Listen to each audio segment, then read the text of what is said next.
National Football League is on the air.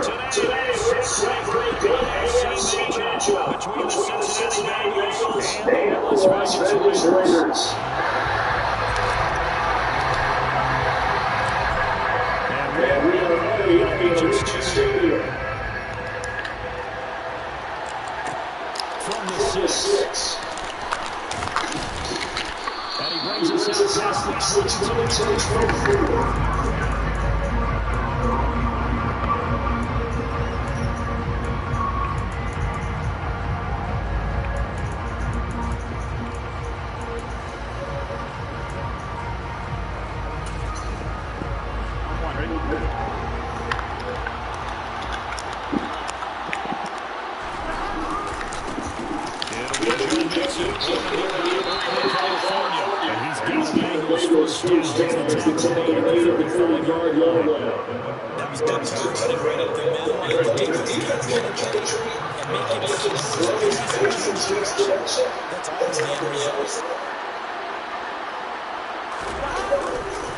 Back to Mixon on first down.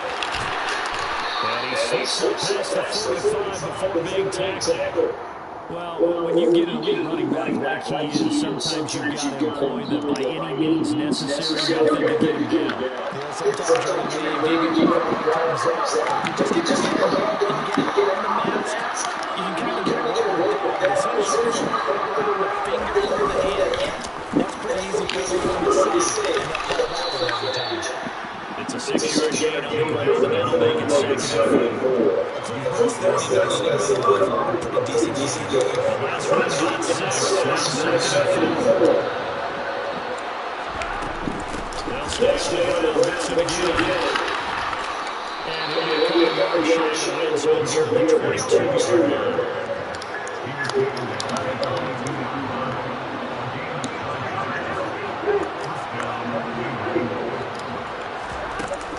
Mixon restores down. And the result here, pick up of 8. Leaves him with 2 to go on 2nd down. Pretty effective run there. Now they can start to smell the end zone. Make sure you run inside the dominance and physicality and pound them. And that one as he's going to start before he can even get started. Right down the losing play. And now it's 3rd down. They're 5 on this play with the Steelers.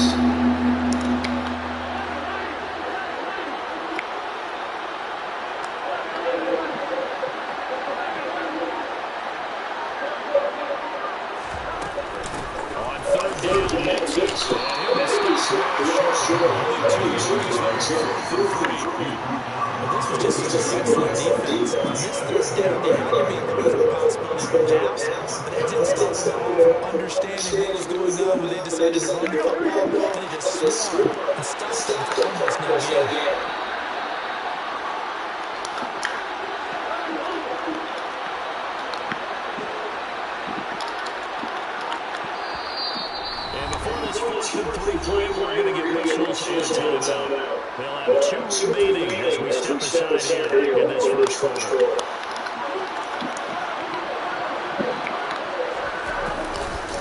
They run for the Mixon. That run looks a little short. And he didn't get there. Denied on 4th down is Joe Mixon. And this defense delivers a turnover and downs on the very first drive of the afternoon.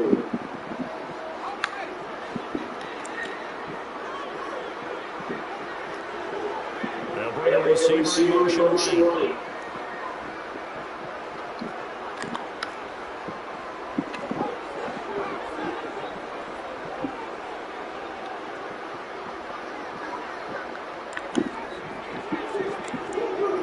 In motion comes the tight end left. Stidham sets to throw on first. Throw left side, taken in by Renfro. There's an completion result there at 9 yards. And they'll have a second down forthcoming.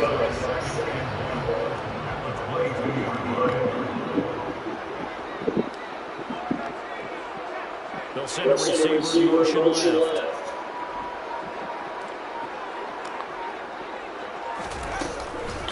On first carry from here, and he is going to stop the scrimmage. Come to the line, needing only 2 yards to gain the first here.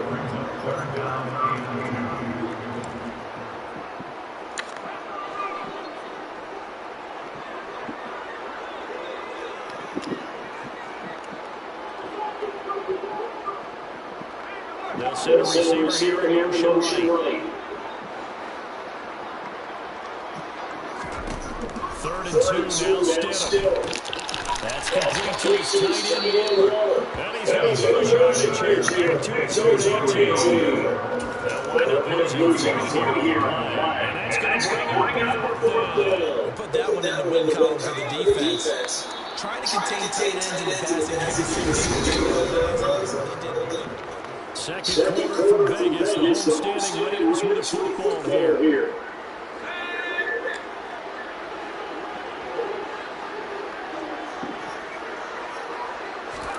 They'll try and throw forward with Stidham. Renfro running it in over the middle.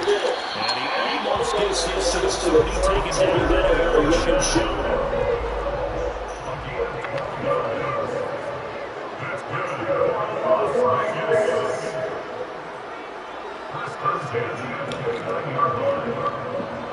In motion goes the tight end. On 1st and 10, it's Stidham. He gets this to the tackles. Take it down before they work it across midfield.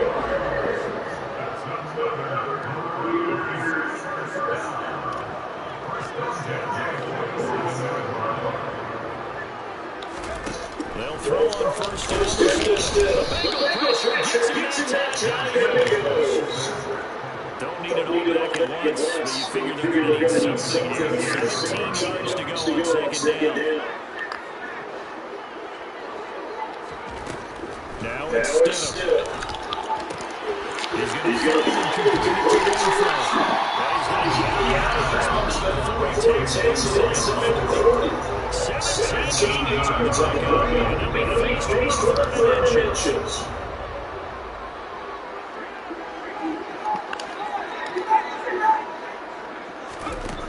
To throw Stidham. He's got it. It's Renfro. And he's got another 1st down as the tackle's going to be another start game. That's 2 plays out behind 33 yards. I get a little bit because it can't be a surprise that anyone in the building who's going to get the ball. They just keep feeding it over and over, and he just keeps on delivering. Now Stidham for 1st down. And this one's too low. Not a common sight. He's destroyed a momentary setback in his passing game. It had been moving well this season. Still 2 more downs to connect and try to pick up another 1st down.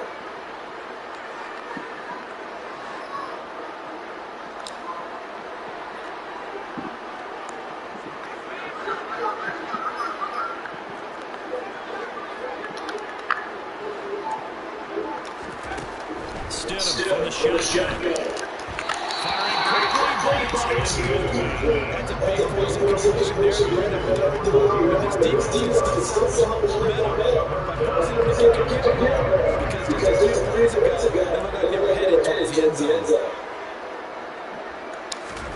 Stidham will throw again. Escaping pressure. And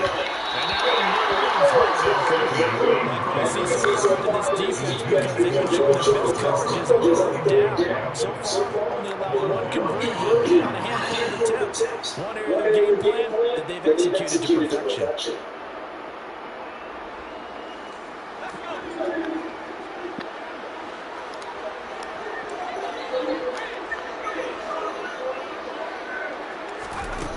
Fourth down, here's Stidham.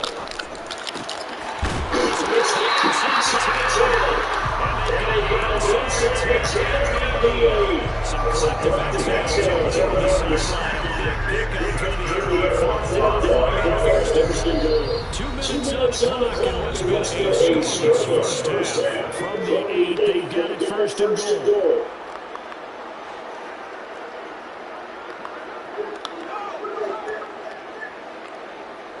They'll send the tight end in motion left. Here's Jacobs. They'll get this halfway home for the running team. As long as the air times give us now, you start to see that running game. That's a good pickup there. First and goal. Second and goal from inside the 5.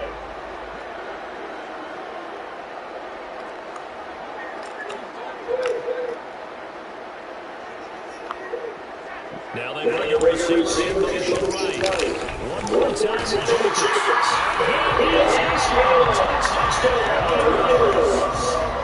Josh Jacobs taking it from 4 yards out.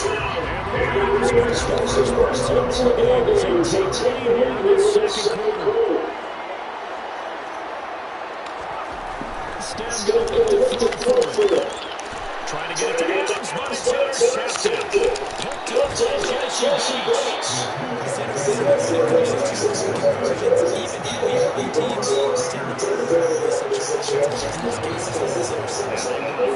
Ready for the pass, picked it off.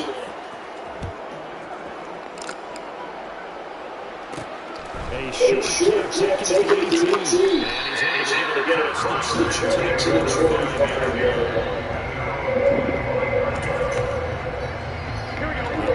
About to get going. And looking at this situation, Charles, you got more than a minute. You got good free timeouts. Probably no need to leave at 6. So what you're saying is a little bit of a mind meld here, because I'm thinking the same strategy as you. This is time. Don't make them big and bad. This is a chance to get times up and press it on some bit. Especially since it's touchdown here, get you the lead.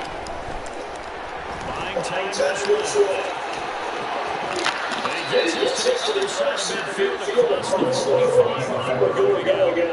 Opted to run fourth and decision. Picking up the first and 15 yards on the scramble. Back-to-back good plays. Hayes on the move. First down. Burrow looking to pass.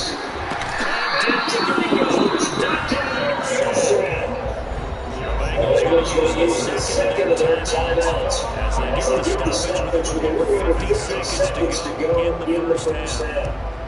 That's a lot down after that sack. It's second and 21. Here's Burrow setting up to throw. He will find his man Chase complete.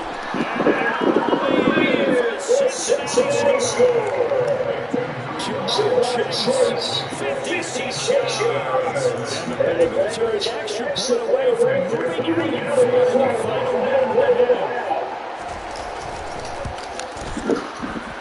Extra point by McPherson up and good. And they take the lead here at 7-6.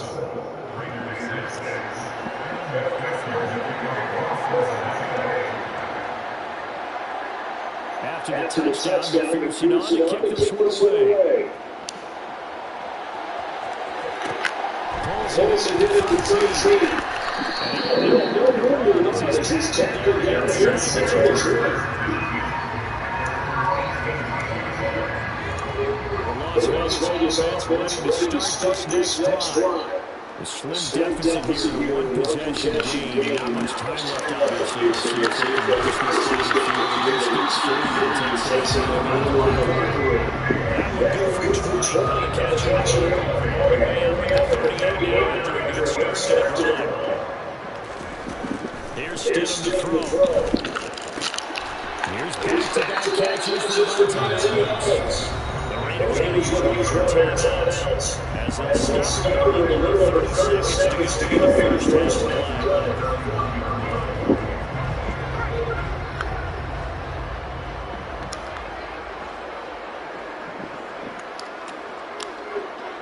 Adams the man in motion right. On second down, Jacobs. And he is going to lose yardage here. Now another timeout called for by the offense. As it's down to 27 seconds remaining here in the second quarter. They'll be searching their guns here as they hope to convert the first down. And they'll send the tight end in motion here. They go play action now. Stidham. Open man, that's Renfro. And he's getting going first down. As the tackle's going to be made on the 40-yard line.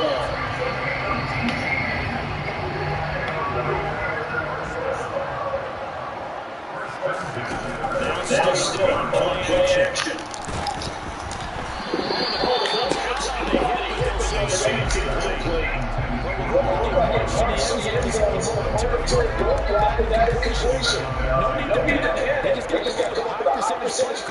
And see if they get the offense back on track.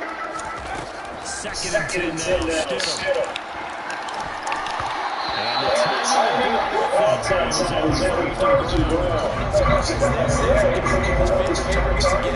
As soon as he left the pocket, the coverage was good.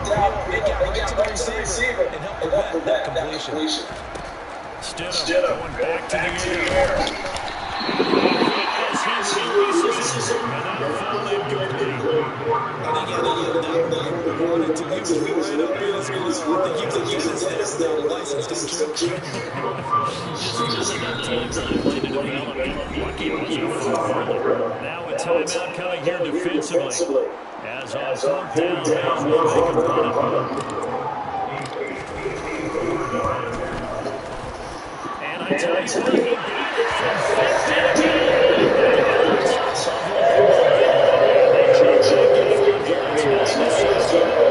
So a big play before the end of the half to get him into this spot, and they cash in with 3. How about the 1-2 to the score? Puts us on that one. The big play, the field goal.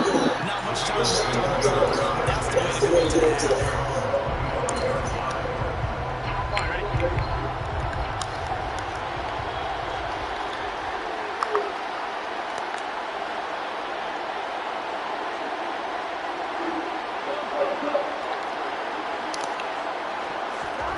Final play of the half for Burrow and company.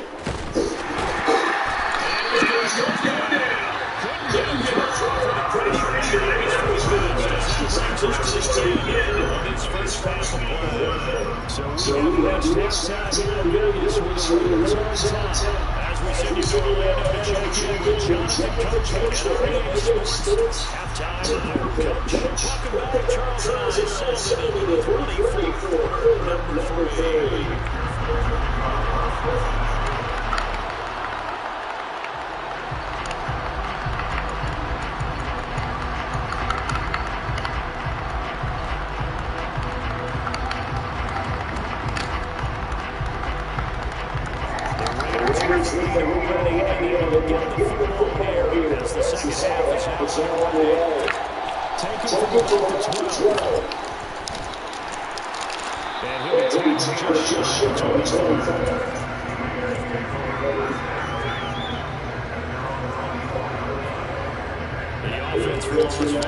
Set to begin the drive.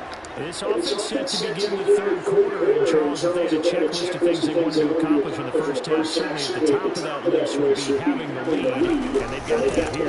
That's always the most important box to check, isn't it? Also, they've had some success in passing games and empty yards, establishing the run. Yes, we're over 100 yards at this point, so now they got to make sure that they get that going, so they truly have control in this pass game. Being able to be balanced, either throw it or run it, and try and win this ball game. Oh, I saw this from the defensive eyes because even if you escape the pocket in ball time, the coverage stays tight, nothing running down. Throwing it away, that was his only option. On third down, here comes Jacobs. And he gets his It's a 9-yard gain. Keep the drive moving. First down.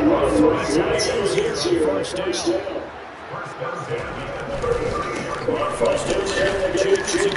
That's tough to come by there. It's a 90-yard to the 37. whole lot there. The defense was ready and looked for that pass option. You get the sense the next time he has that opportunity, he may keep it himself and get to the perimeter. Probably owes his back a little bit of an apology on that one, huh? Here's Stidham. That's caught by his team and forced to the row. Defense doing well from the 7-yard line. Normally, sometimes you get to the combination, you think to yourself, this is going to be really indicted as a safety. When I saw that, I took an extra step or two towards the line of scrimmage. Instead, they threw the ball, and he found one of those times. There he goes onside. And he scores. Touchdown,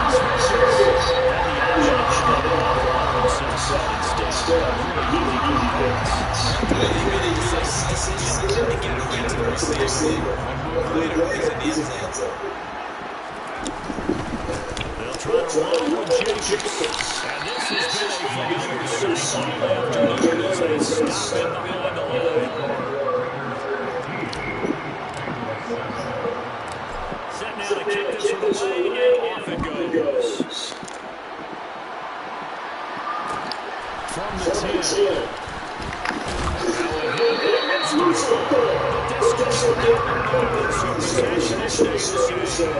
Zero turnovers in this game so far. The trend continues, but barely offense lucky that would run out of bounds. Because when a game's going like this one, and neither side is trying to sometimes that first one can really put things to their advantage, and it just does the game. 3 yards on the pickup there, and it'll be second down. And they'll send the tight end in motion. Back to Mixon on second down. And he lost the ball. I think a big player was able to get in there. He was. And they'll keep possession for the ball. So possession's still yours, but now they face it again.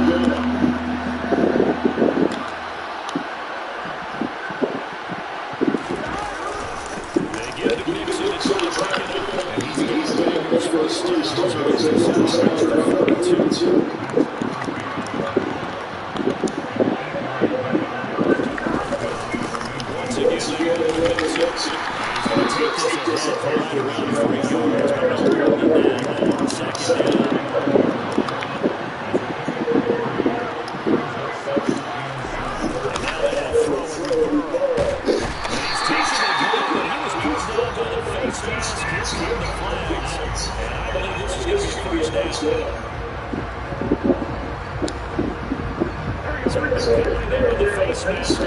42.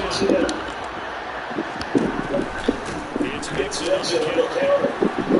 And a 6-yard gain gets him right around the 43. 6 yards on his last play. Here's second and 4.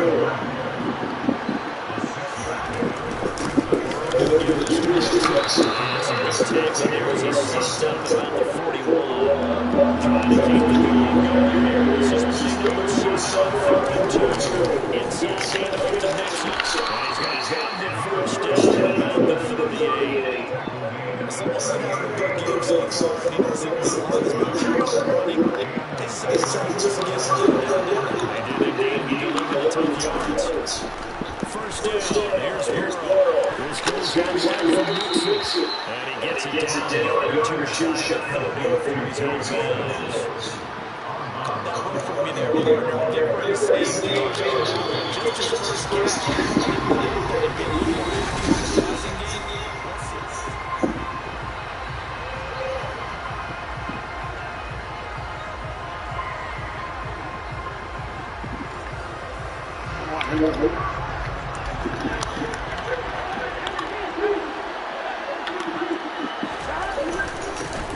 Second, here's Mixon.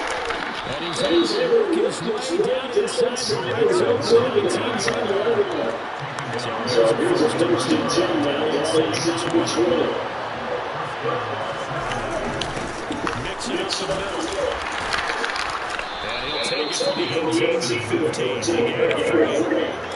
The last run got 30. Now here's second and 7. Forced out to his right. And now inside the 10 as he's brought down to the 9.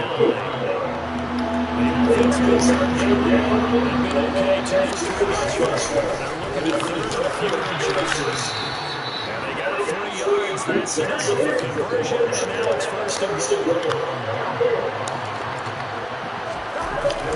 Now going to Jackson. And they get him down at the 1. He had the broken tackle, but ultimately could not get into the end zone. Nixon is in. Touchdown Bengals.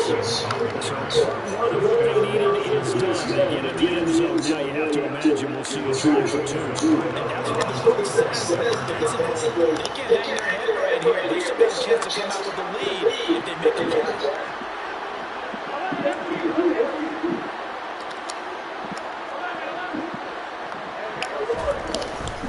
They're going to try and run for with this game now tied here in the 4th.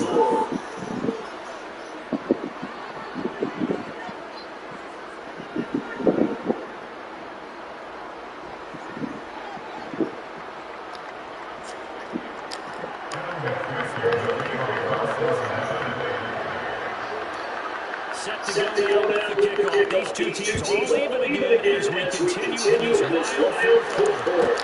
Taken from about the 12. And a nice return sets up Green going into the 40-yard.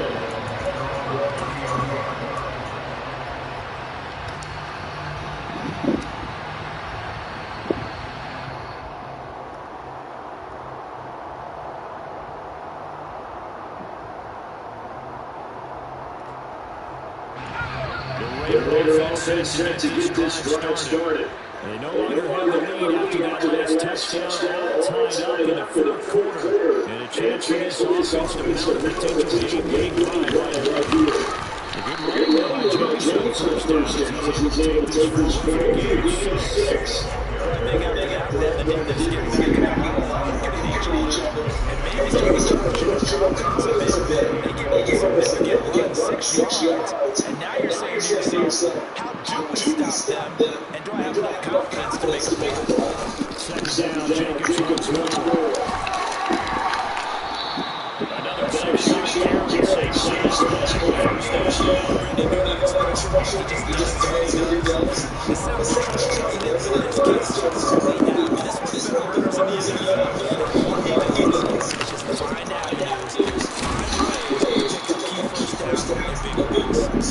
and it's tough to bring him down that time. He surges forward. He's going to get again 6 on that. Second down.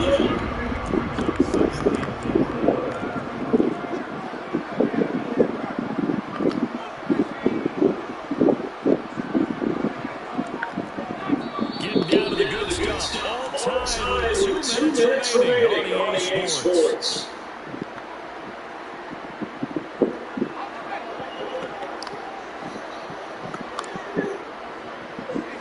Slot man in motion right.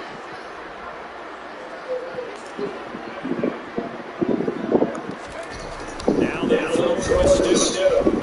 You can see slide as a guardian after steps down the rear coverage. To make a big early in the zone, you have to put yourself in position to make plays, just like that one we saw there. Now they face a third and 4 after that incompletion on second down. Now Stidham. Able to find London, but it's complete. And he's going to just shoot for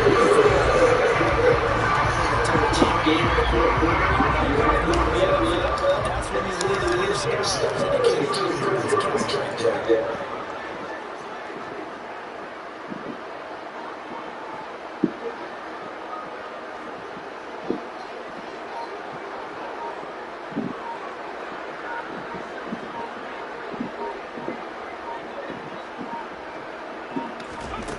Stidham.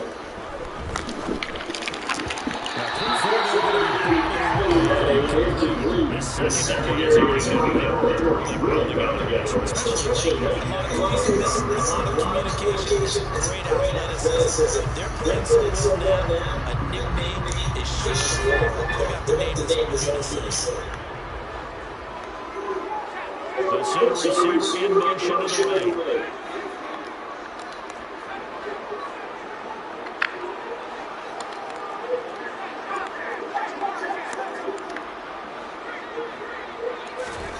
Now Stidham.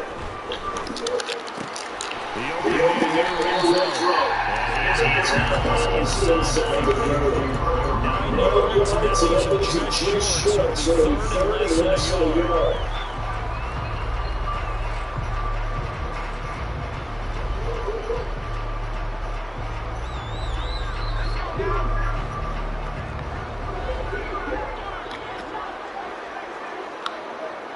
Adams the man in motion right. Trying to run forward with Jenkins. And he's going to get the first down. He clears out a pretty good shot there. Now the defense goes to the first of their timeouts. As the clock stops with 55 seconds remaining in the game.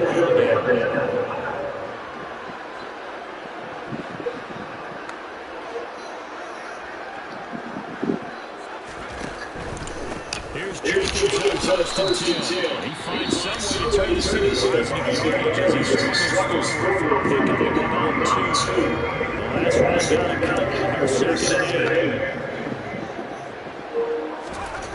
Stidham throwing. He finds his way. That's Jenkins. And they're going to get this down inside the 20. Now the Bengals going to signal their 3rd and final timeout. As he'll stop with just over 40 seconds to go in the game.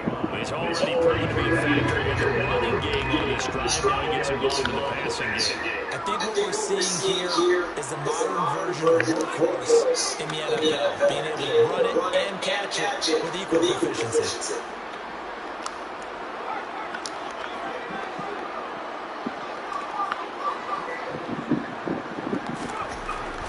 Here's Stidham.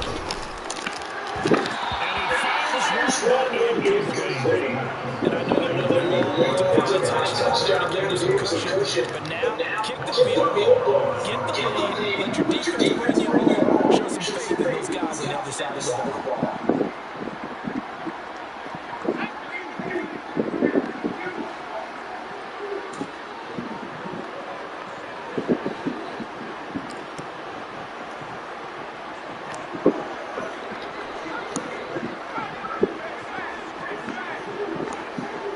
Adams the man in motion right. Stidham going forward on 4th. Oh, why fucking open? And the Bengals will get the football back. So they pass on the chance to kick the go-ahead field goal, and that may be the one they're going to regret big time. And I think the head coach is going to have some spleen in there, because in this situation, you can't give yourself that chance to victory. My God. Maybe you're saying maybe he needs to know that we don't think he deserves it.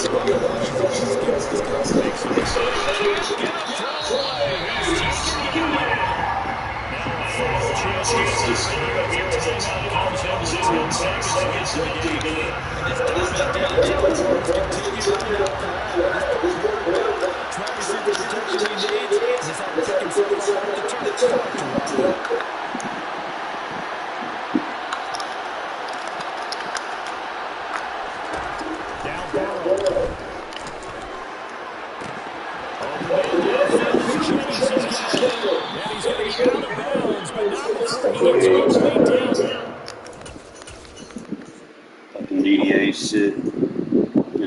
Have a guy wide open and I can't hit him. It is what it is.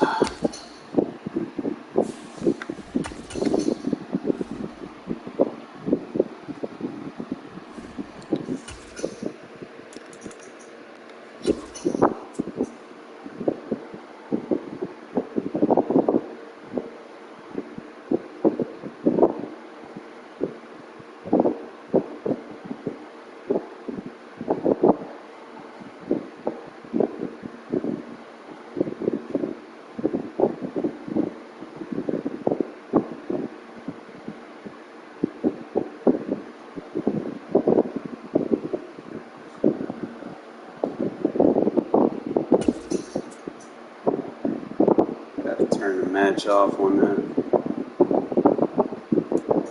Solid left. Sports is near the inner harbor of Baltimore at M&T Bank Stadium. Saturday, matchup between two Las Vegas Raiders and the Baltimore Ravens. Charles and I have been looking forward to this one all week. And off we go from M&T Bank Stadium. This will be 2:35. And some good special teams coverage as they bring it down just outside the 15.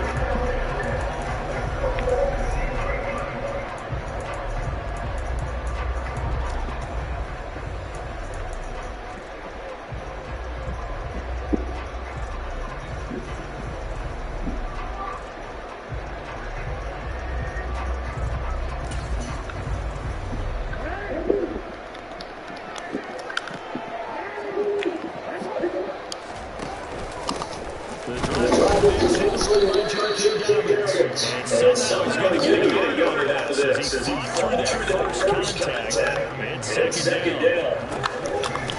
Down is again on second down. And he runs across the 20-24 yard line. Yeah, he's able to get most of what he needed on the carry there. 7 yards on the game, and it's 3rd and 2 now. There's so many definitions of a complete back. I think most people think a guy can block, a guy can catch, and a guy can run. But how about when you put it all together as a runner, and you can fake people out, you can be shifty, also some power and great tackles, because we just saw him pick up. 12 yards to pick up there for the Ravens first. Ball up to the 35 now as they come up on 1st and 10. Jackson up to Dobbins. He works his way forward to pick up 4 yards there. Second down. And that was a quality play, starting to down. That was an offensive line winning the battle up front and winging it a big play and giving their guy in the backfield a nice lane to end. First carry now for Gus Edwards. And good running there as he'll take this all the way out to midfield.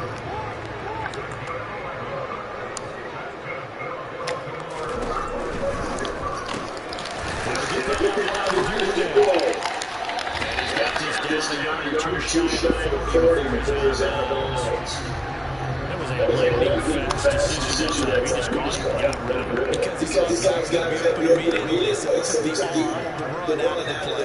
He took the option out of the play and immediately got to the pass.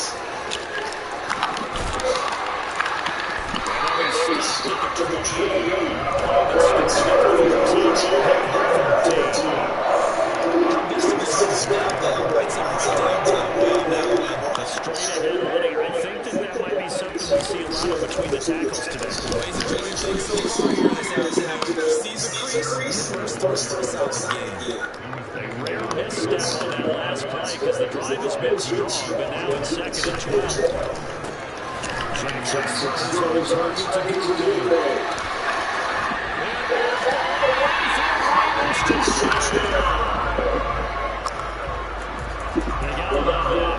nine-play drive results in 6 points. That means they're doing the dictating. That means they describe how the game's going to go. They're playing at their tempo, their pace. If you're on the other side, if you're playing defense is not methodical. They've got to go in there and shake things up and create a little havoc. It's now 7-8.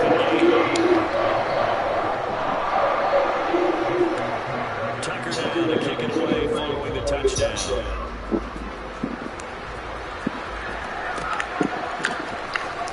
This will be returned from deep in the end zone. And he's probably realizing he should see stands here as he can rush to return to 14-yard line.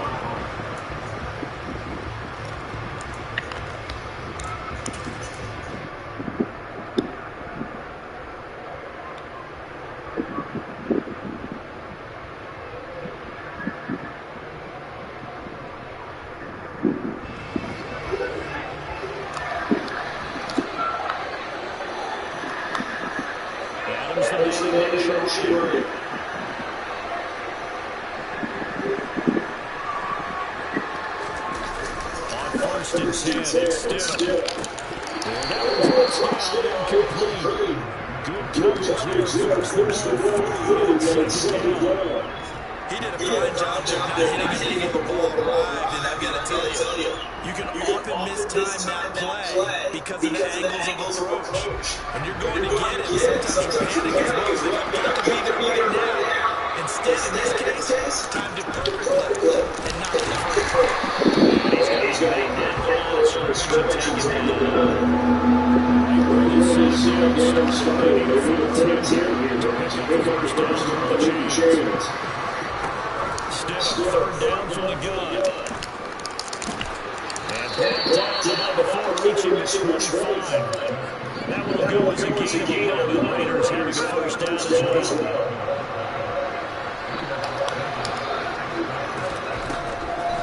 On the delay.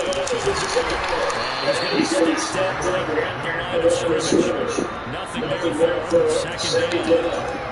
No luck whatsoever there on the draw. Yeah, they're supposed to use some aggressiveness against them. That was the hope. Maybe they had too big of a meal last night. He had step slow, and he ends up running right into the meat of the defense. And he's going to be going down on what will be the final play of this quarter.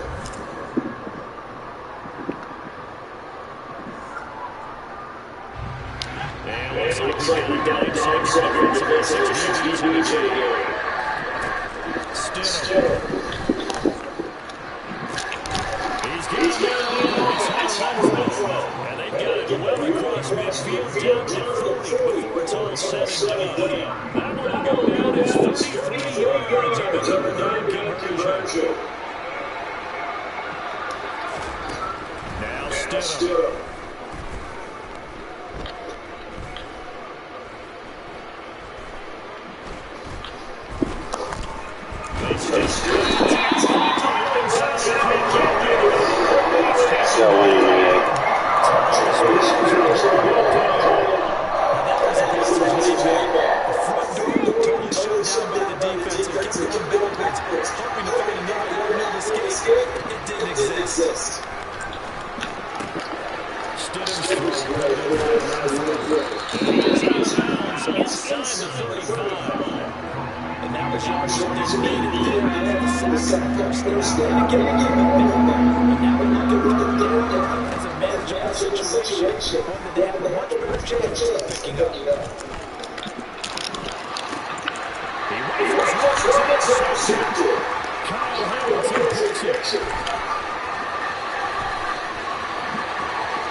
First defense, instead of just forcing the 3 and out, which they were about to do, they pick it off and take it in for the score. Yeah, I mean, they didn't just settle for the standard good way to start the game. They started to dramatic action.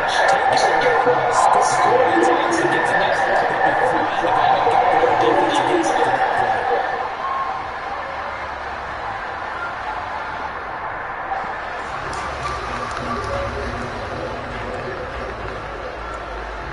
So they throw the pick six and get another shot at it now as this one's in the air. And that'll carry over the end zone for a touchback.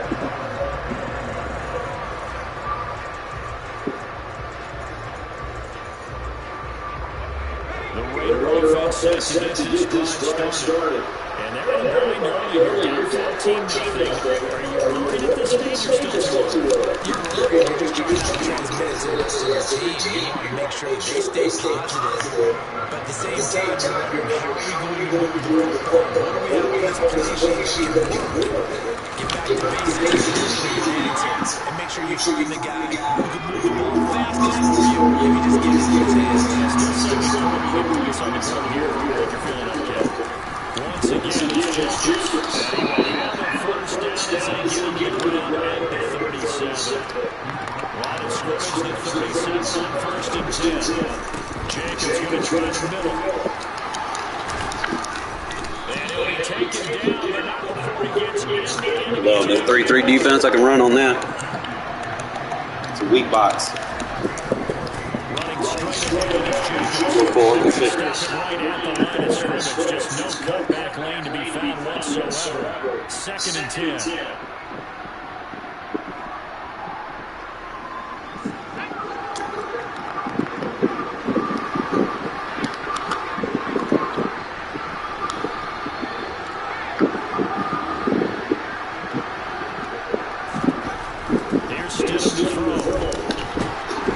Oh, that's a touchdown. Please press me again so I can throw this bomb. Please press me. Please fucking press me. So far, an absolute torch effort. They've just run in the passing game, stressed the rocket. They forced him into air throws. Everything they're doing has been executed well. In motion to tight end. Now it's Stidham.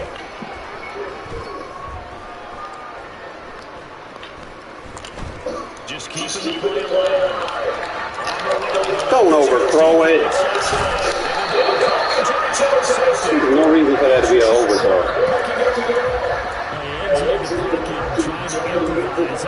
He's coming back to you, bro. Throw it to the fucking receiver. Sometimes your downfield vision can get skewed just a bit. Now, the beauty of extending the play is sometimes the receivers find their way open, but oftentimes you have to be closing down part of the field and bringing those defenders to the top, and that one has been gone.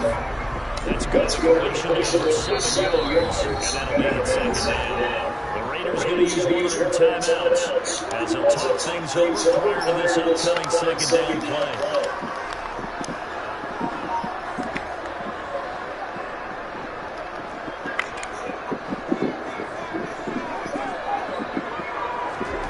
Jackson now.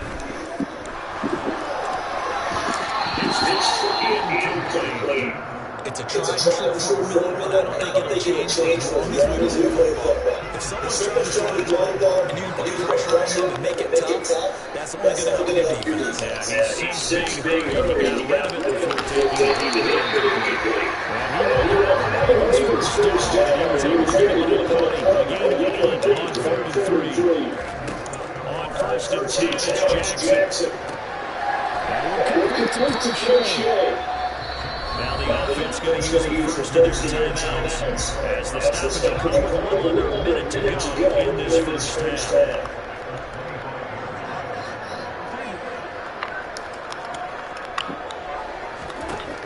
Jackson will throw again. It's Carriers with tight end. First down, this gives them a first and 10 to the 44. From the gun, Jackson.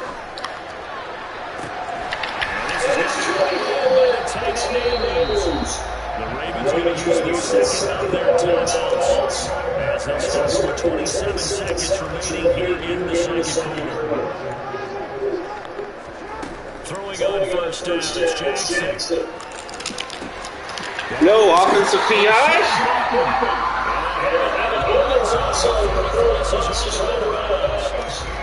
Another big hitter there. This one's good for 18. So for the 17 down, here's a first and 10. From the red zone now, they look to throw. Got to play that, dude. And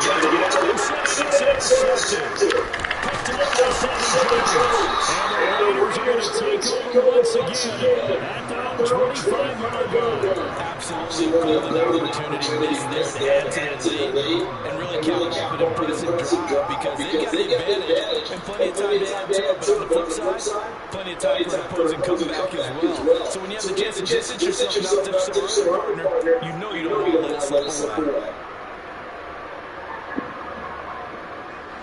The Raider offense set to get this drive started. And with time quickly fading here in the second quarter, not sure how aggressively offensively they want to play this. I think we'll find out just how much they trust their guys in this situation. And he's going to be out of bounds right at midfield. These guys have definitely been outplayed in the first half. I like their countenance. I like the way that they haven't panicked out there, the way they're carrying themselves. They're starting to move the ball, and what you have to do, maintain your poise and start to put together some drives.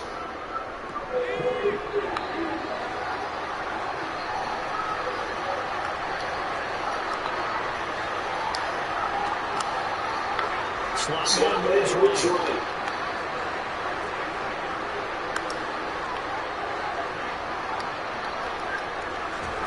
Final play of the half. It's still.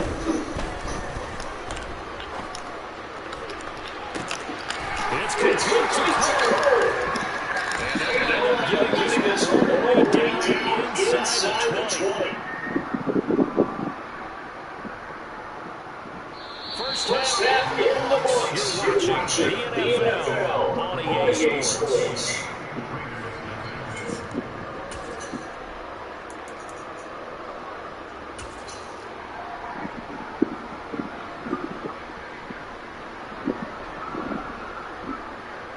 And we welcome you back live now inside the booth alongside Charles Davis and Greg set ready to roll. Raiders are going to have it first, and they trail here as we get back to it in this third quarter of action.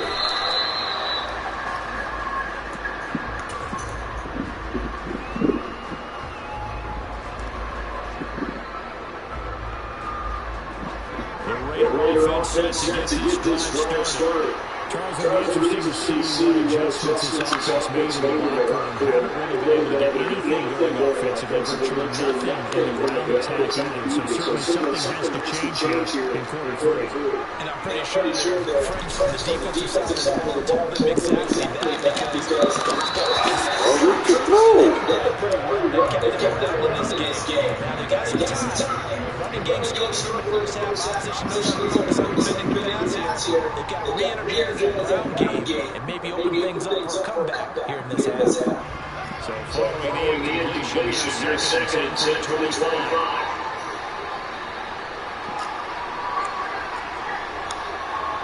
The great receiver motion right. Still. Don't call him on the block, bro. These incompletions that we're seeing, they need to turn into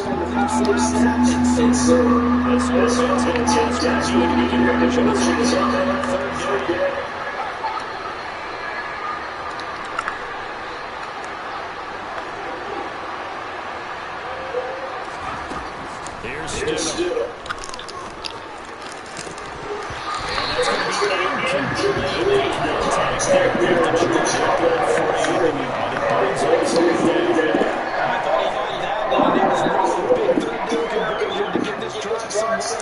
Instead, they're on the spot, and they're somewhere the receiver can hold the ball. They'll try and fall forward with Stidham. And he's going to be intercepted for the third time thus far. It's Chuck picking it up, and he'll bring this back. It's a 6-3. With DBA, bro. With the DBA. It's like the only thing that they just, hopefully they take it out of the game. Missing wide open receivers, man. This is crazy. Easy wide open, like out of the backfield. Like, come on, man. Fucking 5-yard pass, you can't make that. There should be like high percentage completion. Even under pressure, man. If he's wide open, bro, there ain't no way in hell he misses that throw. South Florida and Hard Rock Stadium here in Miami. Today we're celebrating the AFC matchup between the Las Vegas Raiders and the Miami Dolphins. Oh, Raiders need a quarterback bad. I can only do so much with these low overalls. It's like the last year I had a decent quarterback that I enjoyed playing with was Terrell Pryor.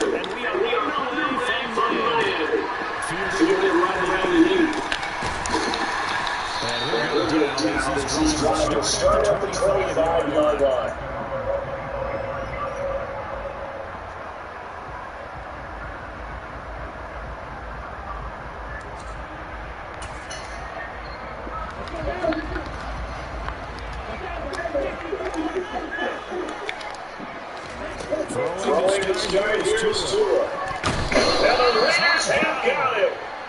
Give that sack to the linebacker, Brown. A lot of talk the other day about them wanting to quiet this home crowd early and often. Very first play of the game, they do just that. You're exactly right about that, because that's an awful conversation when you go on the road and you travel. Let's take the crowd out of it. What a great way of doing so to put the quarterback on the deck. He's got it, complete.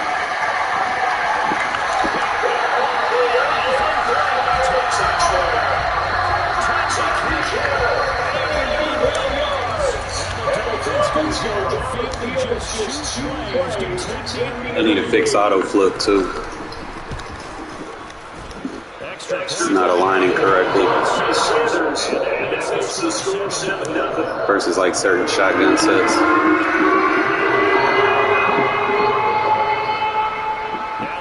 To the touchdown, ready to kick it away is Sanders.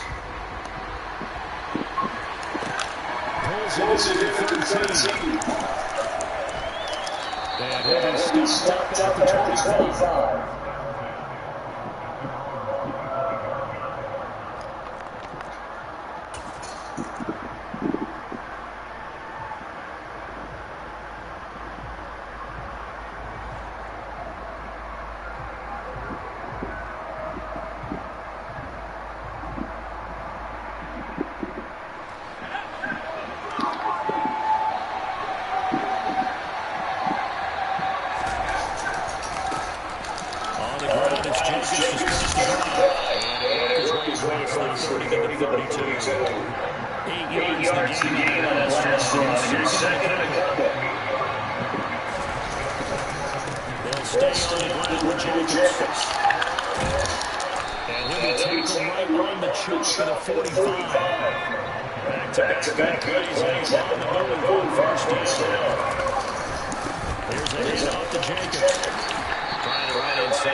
And that, fellas, is why you do not run commit.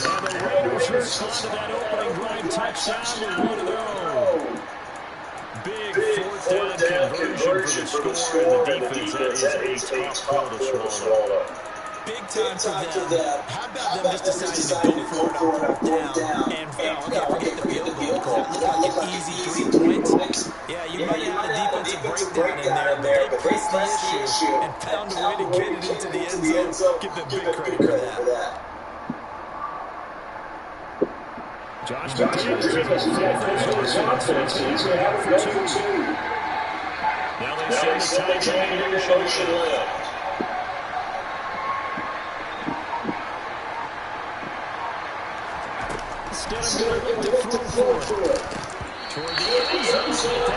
Catch that, bro.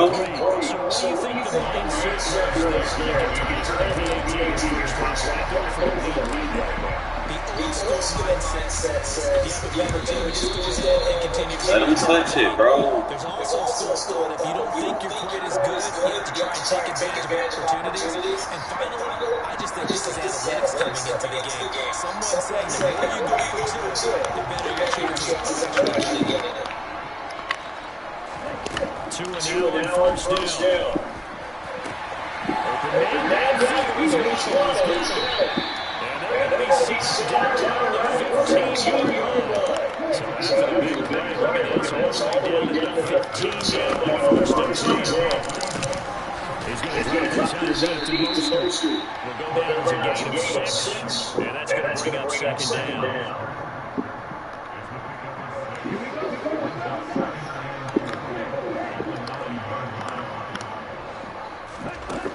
Throwing now is Tevin McCullough. Good rep. I think he's going to go. They're not going to get him. The 40. 20. 10. 5. He's into the end zone. It's a touchdown.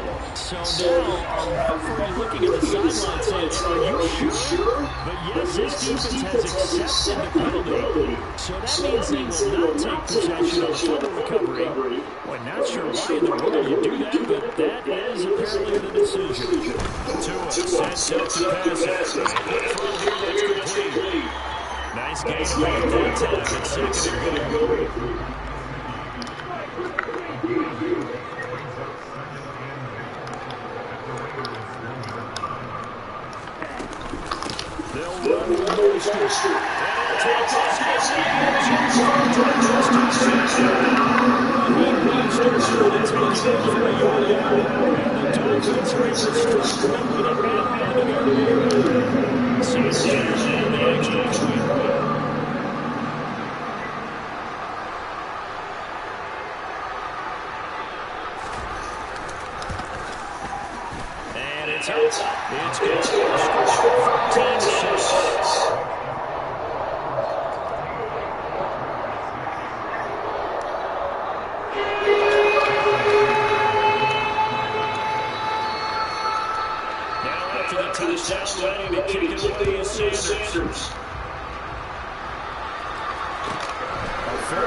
As long as you stand at 3-3, I'm going to run on you, bro. It's a weak box. Second quarter down. It's Las Vegas with the football. As they got that second and 4 coming up.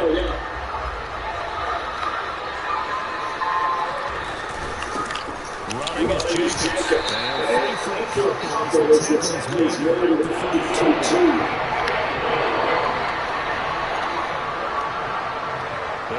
Receive motion.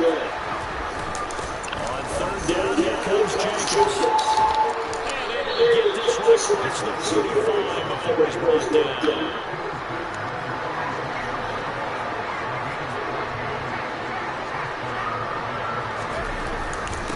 Here's Jacobs.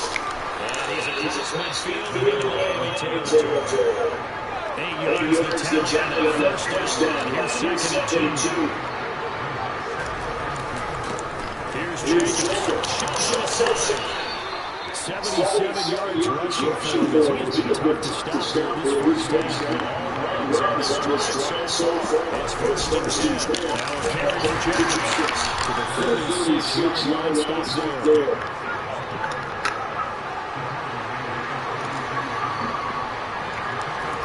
Now they're throwing with Stidham.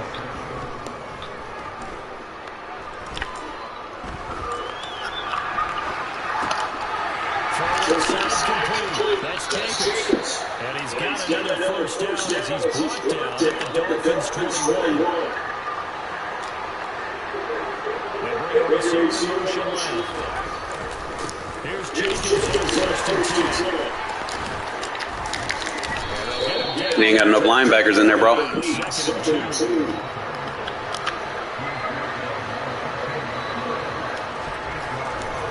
On second down, here's Stidham.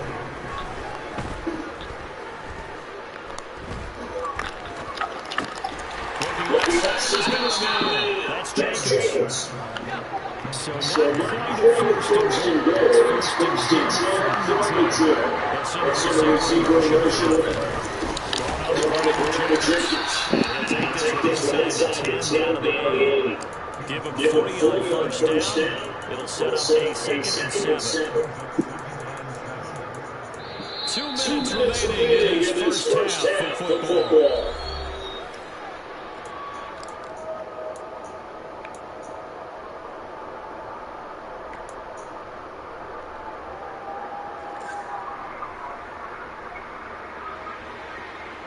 The ball on the 8. Starting to get first down. 2nd and 7. Still.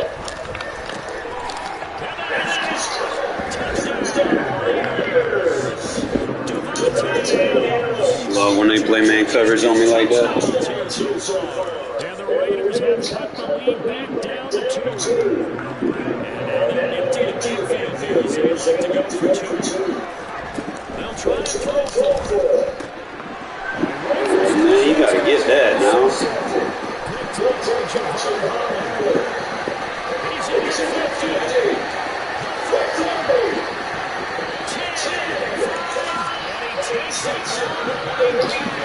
It's a 2 field goal. His best leg backfires over. Down that goal score. Still first half. But they're going up for the onside kick. And the Dolphins are a second onside kick there that failed. Is that something that maybe they had dialed up before this game started? It feels like it, doesn't it? That they thought they had the right situation and the right approach of going after it. Also, they say that they have this advantage that they can try these sorts of things and come back and have their way. Quick throw knocked away and incomplete. Yes, sir. How about an out and out there on first down? Got his hand in and knocked it away. Ball on the 42 as they come up 2nd and 10. Now 2.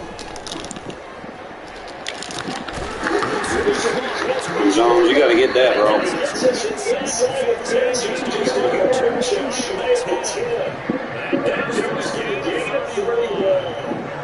teams practice their plays during the week. They're hoping that it's going to pay off on game days. It sure feels good for them when they hit them during a game and they hit that one there for big yardage. He's got Gesicki, the big 6'5" tight end. So just 3 yards on the completion there. And that'll bring up 2nd down.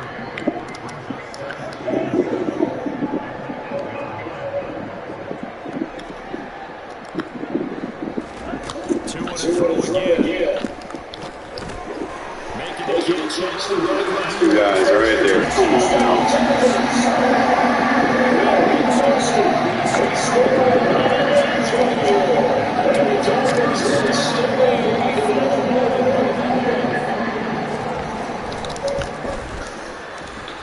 Extra point up and good by Sanders. That pushes the lead up to 11.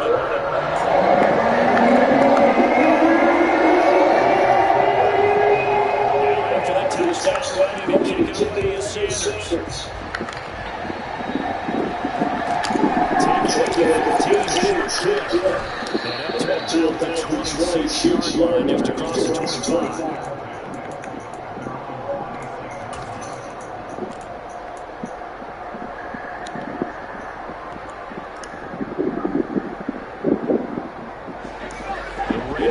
Sets to get these started. And when they're down 2 scores, you might try to put something together, even if it's just to get it in the range.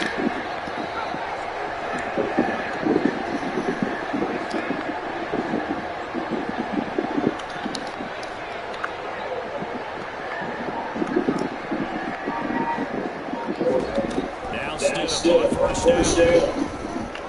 Flush to his right.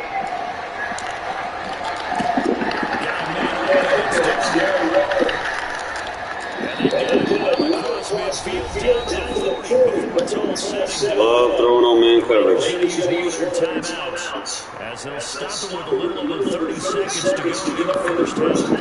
So the big Tigers will go across midfield for first and 10. Still in front by Renfro. Now another timeout called for by the offense as they stop the clock with 26 seconds to go until halftime.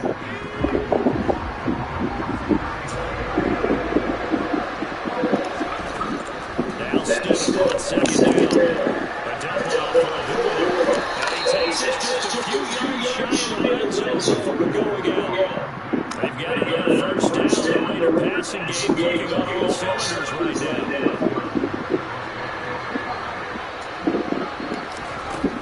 Now it's Stidham. Got his man complete over the middle. That's Adams. And he's brought down, but he has it down to the 12 on a pickup of 12. First and 10. Good strong throw and catch right there. And so far in this game, the outlets have been open for them to get completions, and they're taking advantage of it. Stidham will throw again.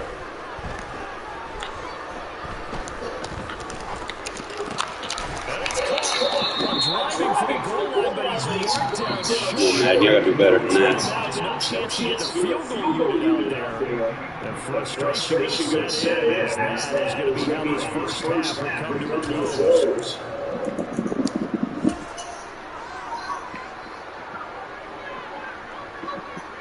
Welcome back. Halftime over. We are ready for quarter number 3 alongside Charles Davis. Sanders down to kick this one away. Take it out to 15, short kick. And the tackle's going to be made right there at the 25-yard line.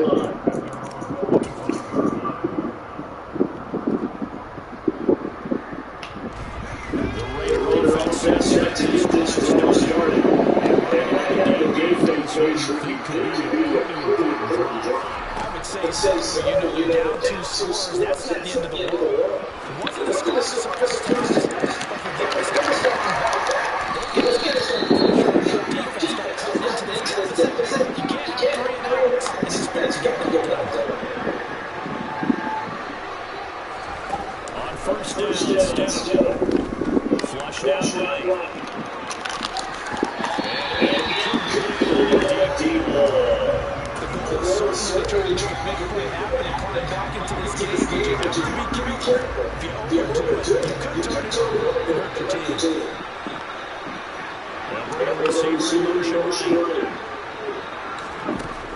Second down, Stidham to throw. And that one come up short. To give you an idea of the acting he's been throwing football in the second half. That's just his second completion.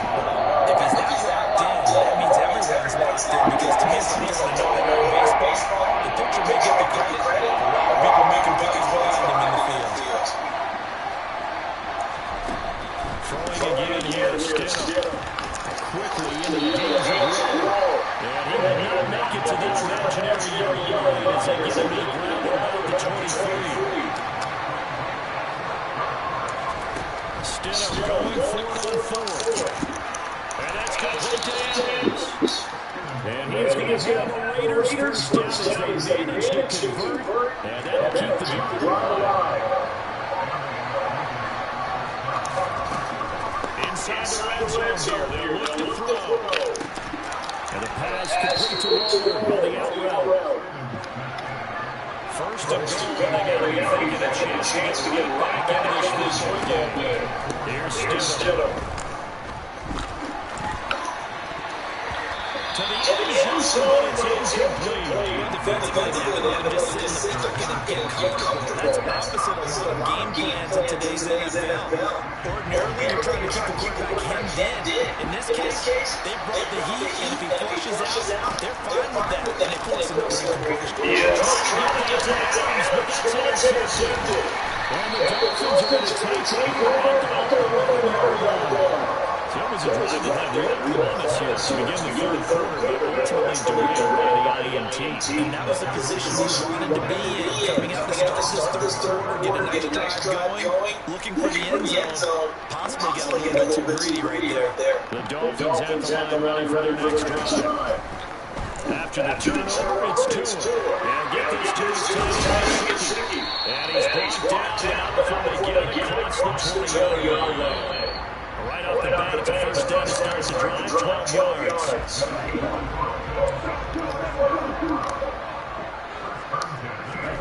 Tagovailoa working out of the gun.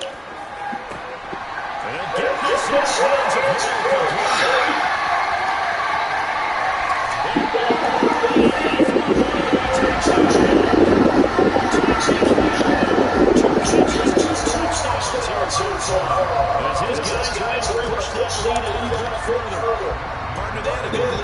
at the end of the half, and they came out here in the second half and found a way to extend it. I love their consistency. Don't worry about what they said at halftime. If this seemed like a team that was ready for 60 minutes, well, this game is far from over. Yeah, right. Next year I have a corner that can keep up with them. For the touchdown, ready to kick it will be Sanders. A fairly short kick to the 13. And able to get this across the 20, but not much further as he's dropped at the 23-yard line. The Raider offense set to get this drive started. As this offense takes a few against the last drive, they're moving the football, but then they throw that personal interception. And doesn't that just sum up? We see it all the time, don't we? The defense goes from losing the battle to making a huge play and stealing the momentum. So you know they're riding high right now, and they're ready to challenge this offense to that quarterback one more time. And we'll see if the offense is up to that challenge here as things start to get more interesting here in the second half. Now and then, down the field, and they're able to get this one across the 35. That one will go as a gain of 11. Raiders having a first down as well.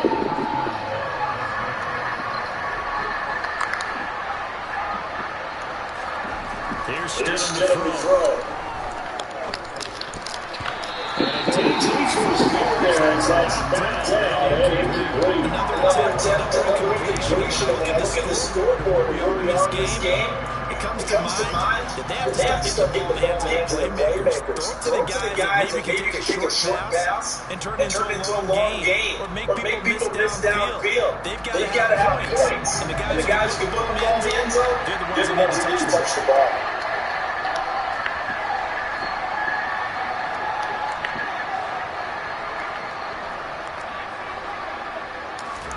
They go play action now. Stidham.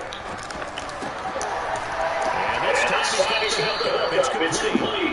And they're able to get this across midfield to the 38. Well, we talked all the time about that situation right now. I think the score is dictating what they need to do.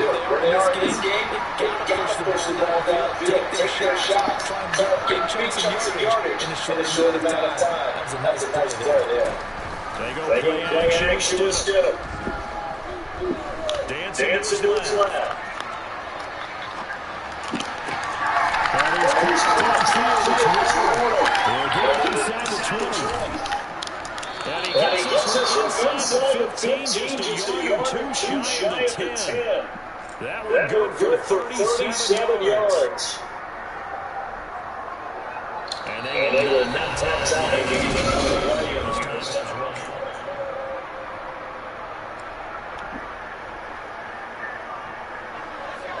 So this for field position after the big play. Inside the 15 now as they come up on first and 10.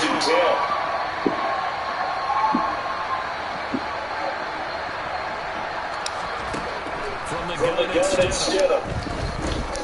Bro, stay in bounds, bro. What the fuck? You got it, bro.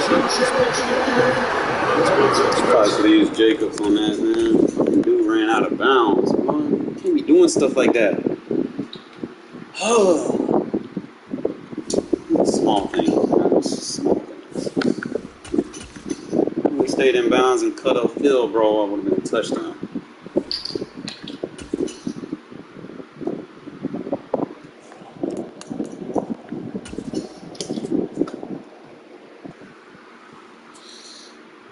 Like I said, it kind of falls back to the quarterback overall on how the team plays on offense. If you have a smarter quarterback, players run better routes. And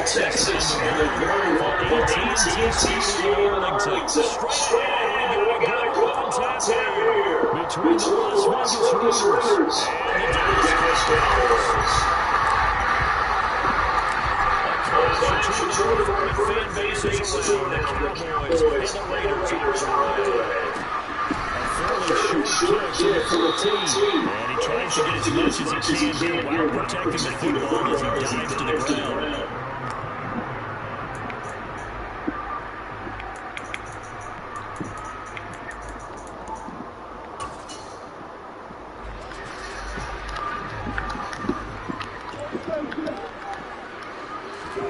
Play one and Prescott to the air.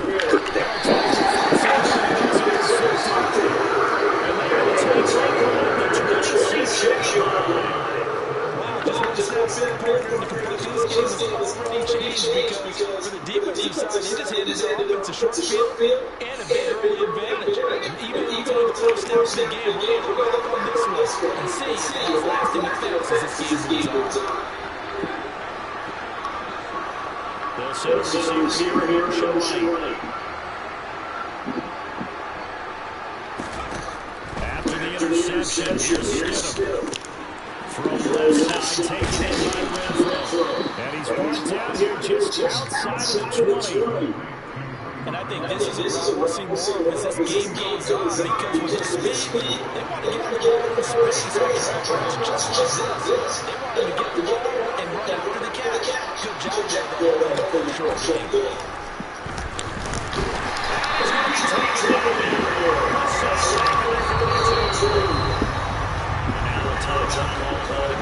Defense. They'll have 2 remaining as we step aside here in this first quarter. Thanks for pressing. Touchdown.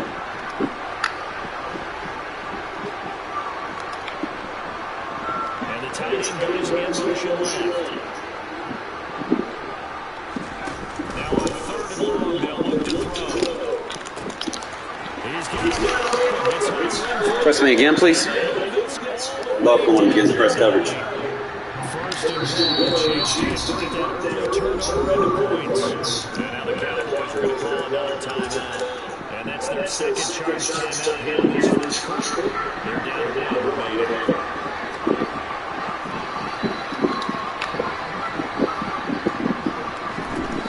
Still. Got a man in it to his side. And he takes it down about the 2 before going out of bounds. Don't try to use my goal line defense. You don't know how to run that shit. Don't make me bring it out. I'm going to show you how to run that shit. Now receives motion. Jacobs will cross the line. He's in. Touchdown Raiders. That almost looked too easy. I think thanks goes to the offensive line for making it look easy. Yeah, I agree with you totally on that one. I'm not sure how much everyone understands the preparations that go into a game for the offensive line. Because there's a reason that running backs and quarterbacks get their big gifts at the end of the season after a big year.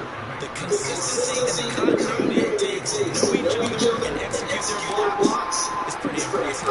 The kickoff team on the field now as they will send this one away. Fielded around the room.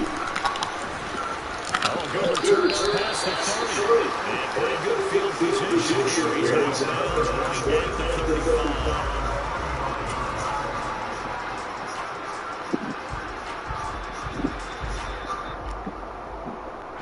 About set for this next drive for the Cowboys offense. Well, partner, not exactly the way they tried to start this with a chance to regain themselves a reset right here on their second possession. And I do like that word that you just used, reset, right? In a lot of ways, it's just shit that happened before, starting fresh, almost like it's your first drive over again. Go out and put your best foot forward. The opening play of the drive goes backwards. Now they'll come up on 2nd and 12. Looking to throw. Prescott. Hit as he throws there, incomplete. Well, nearly another interception there. There have been 2 drives in a row with a pick. He's got to start way better than that.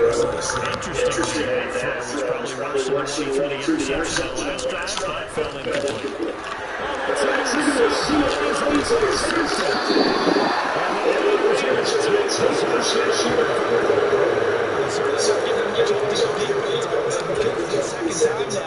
That DNC is back out in the field after the interception. And remember, back in the last drive, the opposing side took it in for 6 after that interception. They set a receive in motion and away. On 1st and 10, it's still. A little bit faster.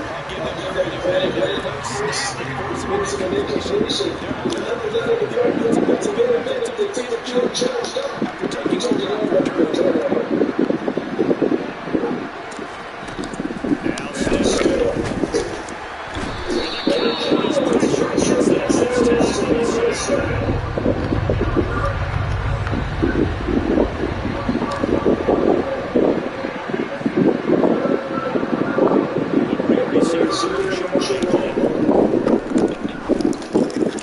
my God, they didn't let me. Yeah, y'all go fuck yourselves on that one.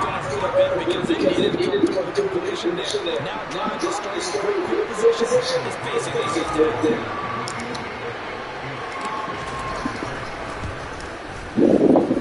And his kick is good. Boy, just tuck it into the bottom of that left corner. Charles, even as long field goals become more and more common, this is still a very rarefied air. Only just over 20 field goals have been kicked from 60 yards or further, and you can add his name to the list now. And as calm as he tries. Oh, right there.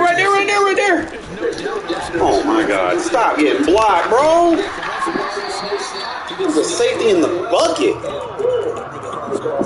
So a teammate picking him there, that was nearly a disaster. And the way that you coach these things, you want to make sure you have eyes close to return guy, because you want to make sure the catch is secure. A lot of teams do that. They have at least one guy. Okay, you're responsible for making sure he secures the catch. He's not always going to make some recovery, but he can always sign up the alarm. Hey, the ball's on the ground. We got to get it back.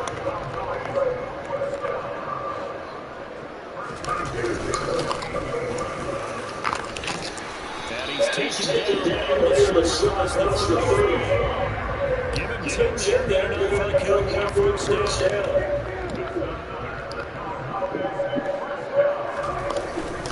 Here's Pollard again. Trying to find a lane, but instead he'll get back to the line of scrimmage. And no gain there. Second down.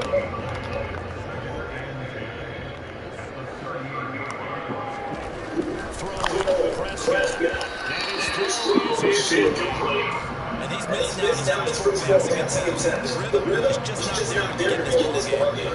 And incomplete pass on second down. Muddles things a little bit here. This is third and 10. Prescott. Stay tight on it. And he will have a Cowboys first down as they get the third down conversion. 11-0 score after one.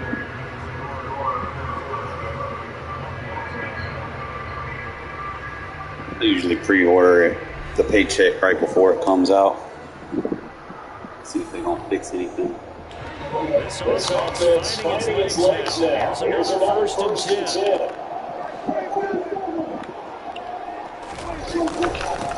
They run straight ahead here with Pollard. And a 6-yard gain gets him right around the 43. You know what really fires out his offensive lineman? When the guy that is carrying him behind them can create his own space and break a tackle. Line of scrimmage, the 43 on second and 4. It'll be a handoff to Pollard. And here, going to shut it at 36. Now they'll get the yardage on the line and get 15 more for good measure. Yeah, that was too difficult to spot. You already saw the run taking the flags came out almost immediately. Now again here to Pollard. And this will be a yard short. Nice football, 9 yards on first down. That's right there. First down. This goes on mercy. An offensive line running game imposing its will. The previous run good for 9. Here's second to the yard. Now Pollard. And he's working here to the 8-yard line. 4 yards on his line. That's the first down.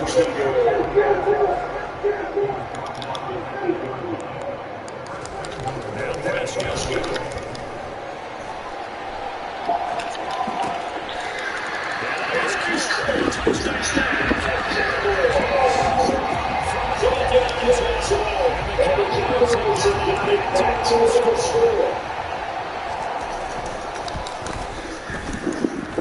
Extra point following the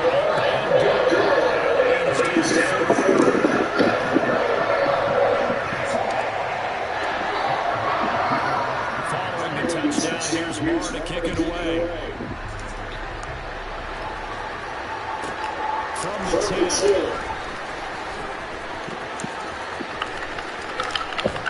And they'll start this drive just across the 30. Pretty nice work on the return. The Raider offense set to get this drive started.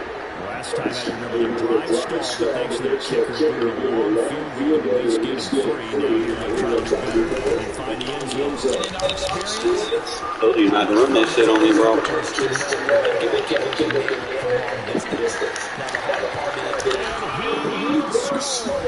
Touchdown, Las Vegas.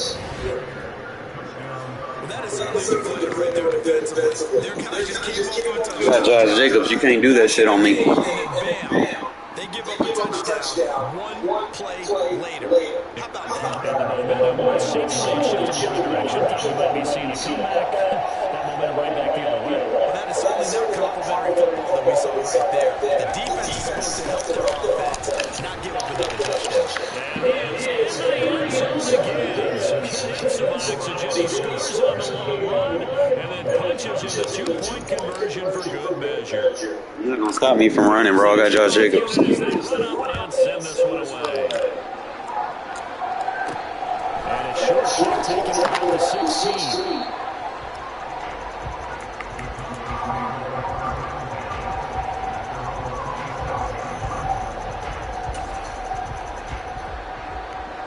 The Dallas offense here set to begin the drive. Right now, Charles, it just feels like they're trying to keep pace. They did score the touchdown last time out, but they still trail by double digits here. We'll see if this offense is once again up to the task. Yeah, and I think that after the last drive, they've got everything they were doing was working pretty well. They go back out there with the same mindset, the same tempo, the same pace. Still time left to make something happen in this one.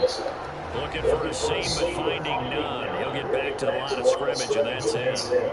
They'll say no gain on the play there, and now it'll be third down.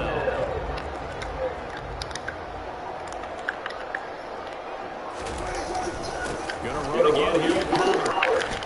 And he's going to have the first down at about the 38. 1:57 to go in this first half on EA Sports. So here's a 1st and 10 at the 38. They'll try to throw now. Prescott. And that went off the mark behind him. Incomplete. That certainly appeared to be a play call. They were just trying to make second down, second and short. I think they thought the coverage was off a little bit more than it was. Nice job there, pressing up on it and forcing the incompletion. And he takes this up right near the 45-yard line. 55 rushing yards on the ground for him so far. Coming up here looking for 3 yards to pick up the first. Trying to run forward, Palmer. And he will be knocked down hard, but he will grab the first down. A third down gain of 3 yards, and that'll be enough. 2 first downs have him up near midfield now at 1st and 10. Killer here is complete. And he'll be taken down, but not before they work this to the 45. 2nd down and 3. Now Prescott. Get on me, boy. Time here in this half, it's intercepted. Picked up by Nate Hobbs. And now off to the races. Stop spamming the same place. He takes this one back into the end zone, and the Raider defense delivers a score.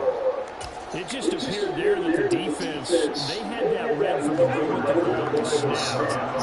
And not only did they get the interception and a nice return on top of it, all the way to the end zone for a defensive touchdown. Yeah, and the guy made the play. He gets some hits. Can I use a goal line on me, bro? The coaches have given me certain sort of operation time in the form room. It translated into a big play. They put points on the board for their team.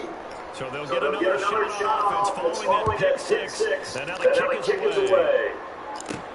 A short kick taken at the 18. And he'll be out of bounds across the 25.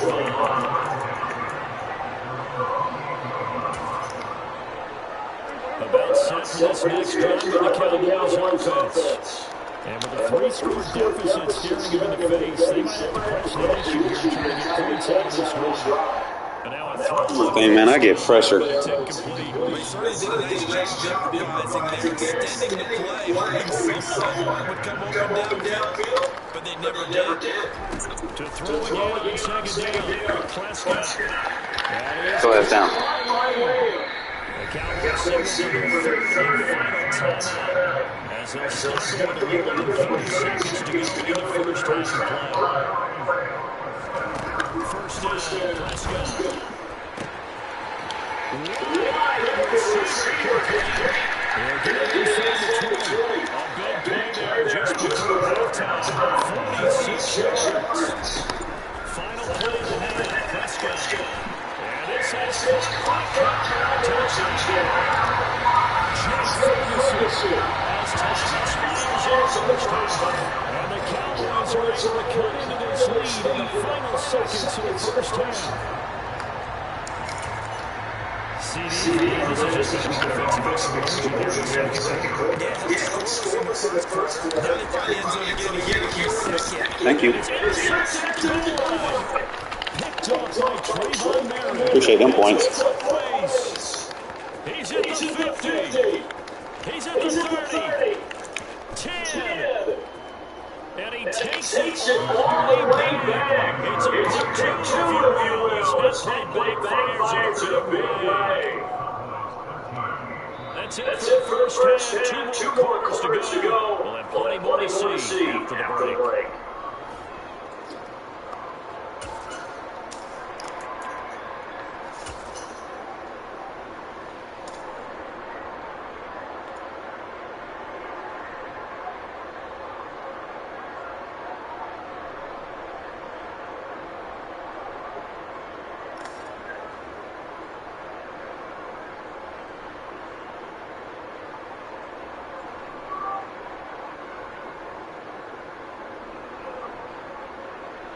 Being his feelings, fellas.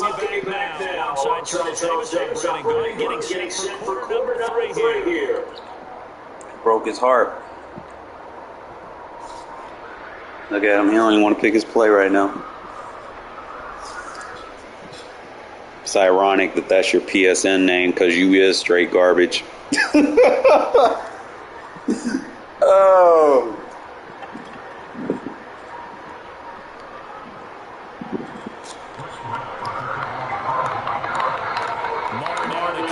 This way.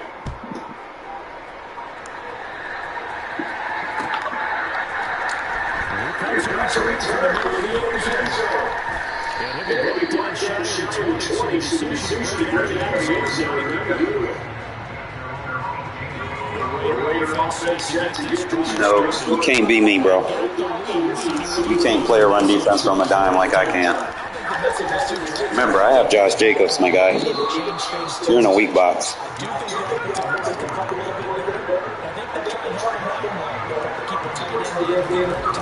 You can't beat me, bro.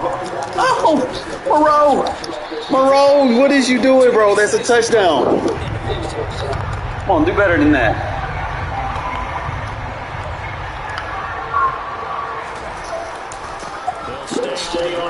Told you it was a touchdown. Why would you come out in a weak box on me, bro? That is going to be shot out of bounds inside the 15-yard line. 142 yards for on the ground now as he has been terrific here this afternoon. Thanks for pressing. Oh my God. Stidham, you gotta make that throw, bro. Come on now.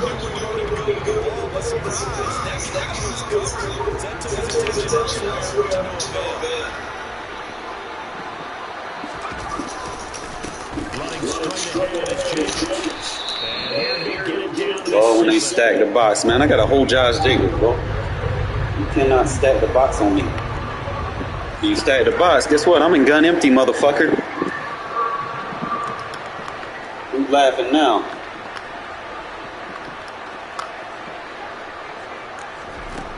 Third down from the gun. This is too easy. A 7-yard touchdown grab. And the Raiders take the opening kickoff of the third quarter. Drive right down the field to extend their lead. Now they send a man in motion right. They'll Ooh, look at that chip block. Beautiful. Shit kills that goal line. And so they run it in on the 2-point try. You know, so often, Charles, we talk about from the offense's perspective. Run a goal line if you don't know how to make user adjustments, bro. How do they play run versus pass? It's really difficult for them because I think most teams want to play for the pass. That's what they see most teams do. And so are you able to mass enough people inside if the team decides to run it? Very difficult. I think what you're seeing a lot more now, people blitzing the 2-point conversion. They want you to make a quick decision and make it right now. There, the offense wins the battle for 2. The Dallas offense here set to begin the drive. Prescott looks to throw. Why are we sending that heat? Finally hauled down for the first time this game. Multiple defenders in the drop. 2nd and 14 as they've got work to do here after the sack. Prescott on the go.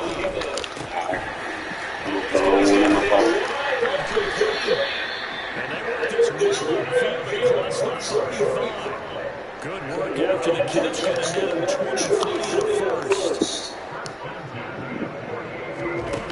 Prescott down. Over the middle, complete. It's Brown. And he'll be brought down inside the 40-yard line.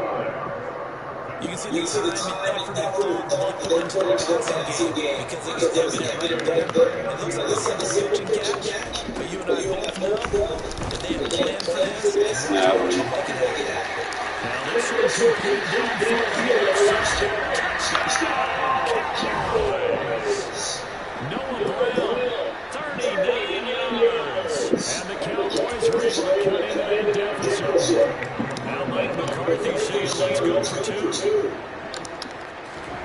Prescott they're going to throw it forward. Thank you. This is intercepted for the 4th time today. Block for me, Dak.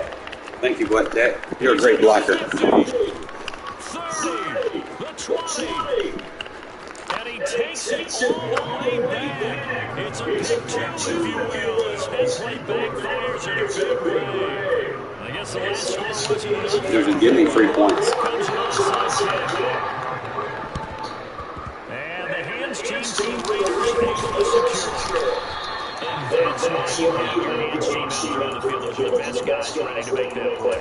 And let's face it, it was executed well. It wasn't a bad kick. It wasn't anything like that. Just that the normal outcome actually came to play. Analytics will tell you it's a very low possibility of getting the ball for the team kicking in an outside kick situation. They're all about the numbers. Oh my God, Jago, come on now. You gotta get back.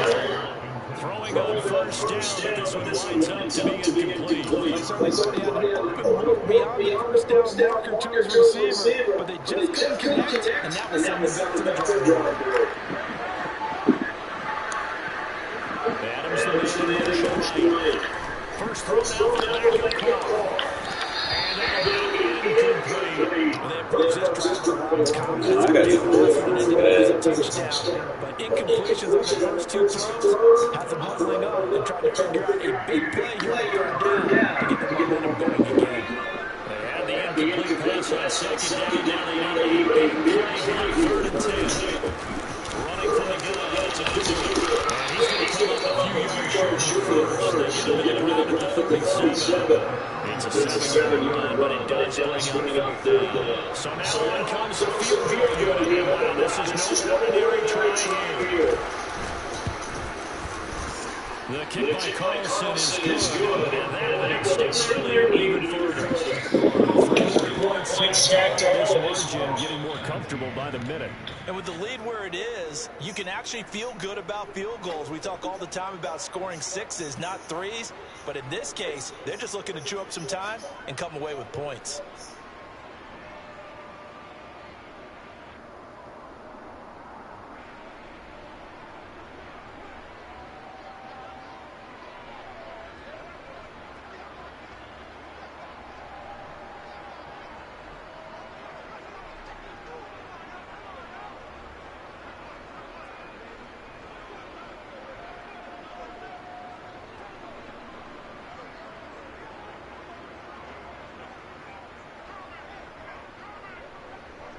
On is the Raider kickoff unit now as they will send this one away. And, oh, that's one he's going to want back. A poor kick. It heads straight out of bounds. Well, not one you see often there as he fails to keep it between the sidelines, and that is a penalty every time and going to give this offense better field position. And it's every kickoff guy's nightmare, isn't it? Because you don't see yourself doing this, and most of the time you don't. It's absolutely a mishit, and now your team pays the price. Bad field position for your defense. Prescott on first down. Oh, he dropped it. And that's pretty indicative of the way this one's gone. It's another zone defense. It looks like it's open for possibilities, but they did a nice job patrolling the middle of the field and forcing an incompletion.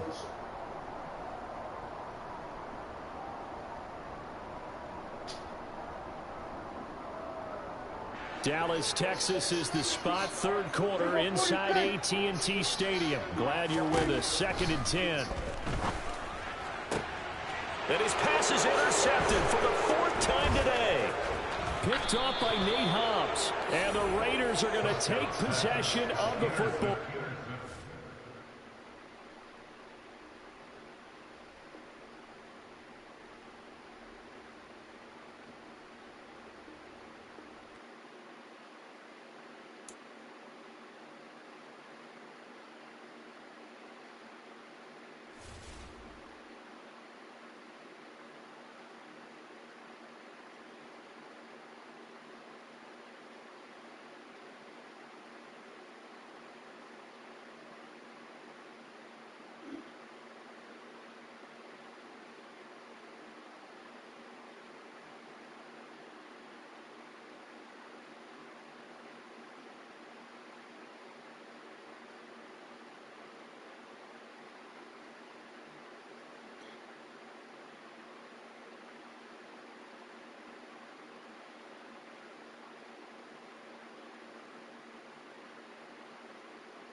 Seen it. Yeah, bro, that's like a couple times, man. I've been having a bad stomach. I heard it in another thing. I heard Nate Hobbs kept being reception. Oh, let me get my controller. Hold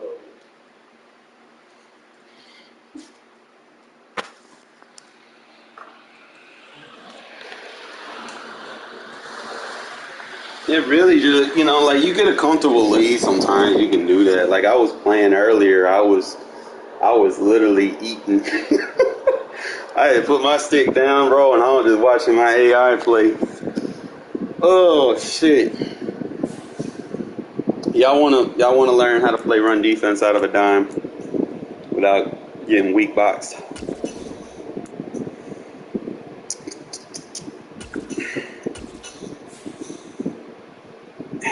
It's tricky because auto flip don't always work like it's supposed to.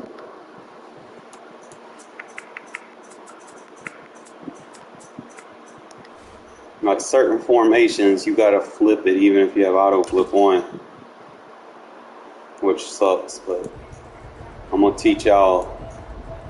Anytime you're in a formation, like see how it's got like the cover one robber, like the cover two man, the overload, plays like that where the cover one contain zero blitz or something like that. Anytime you're in those, the blitz has to come from the weak side of the formation. You cannot blitz the strong side because it's going to get picked up. So sometimes when you line it up, it don't necessarily come through like it's supposed to because auto flip don't always work. So that's the tell that you guys need to pay attention to.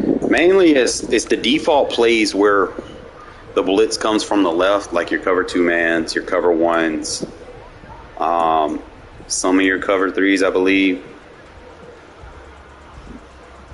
But usually, like I said, you want to blitz from the weak side So I'm going to show you how to do this versus different formation. We'll start versus this wing flex. I don't know if I had like a mesh concept I can run out of here. But usually, like I said, that's what you're kind of looking for. Now, different formations, I send different blitzes. All right? But I'm always going to make sure that I'm overloading the weak side. If you overload the weak side, you can force that where that center goes. Okay? As long as you can force where the center goes, you can create gaps. So I'll blitz that backside, and then I might blitz that corner on the other side. So I'm going to blitz the slot in the outside corner. Then I'm going to bring them dudes down like that.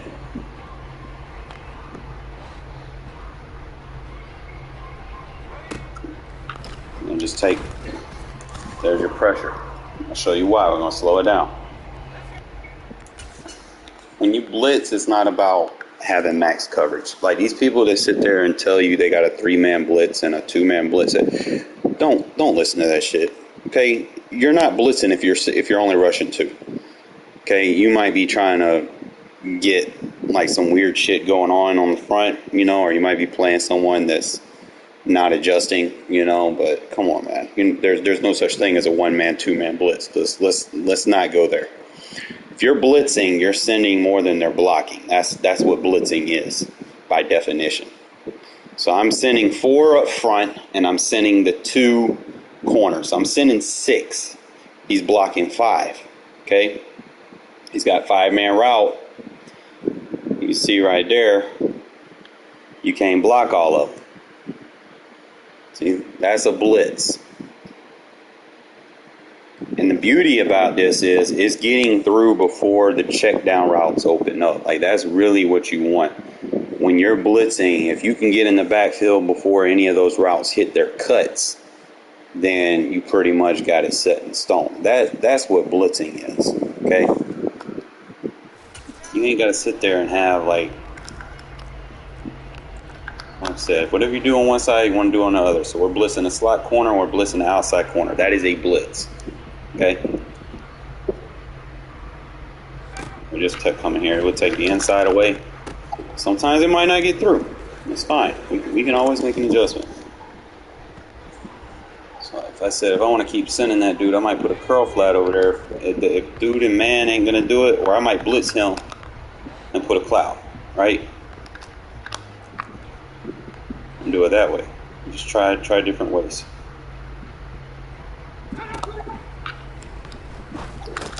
So he got under me that time, but I was just trying to take Devontae away. So I blitz the outside, and I might put a curl flat.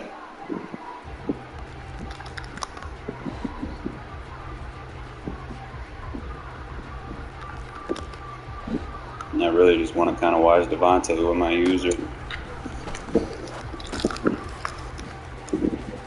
Alright, so if he starts becoming, you know, AI, once you run something so many times against them, they're going to start spamming it. So what we got to do is instead of manning up, I'm going to slow it down. Guy that's manned up on the running back is taking out, and my mid-read isn't getting over there fast enough. At 3 rec. So I could change my 3 rec. Just trying to see. And blitz to safety. So let's say I want to blitz to safety, put the curl flat, do it like that, and then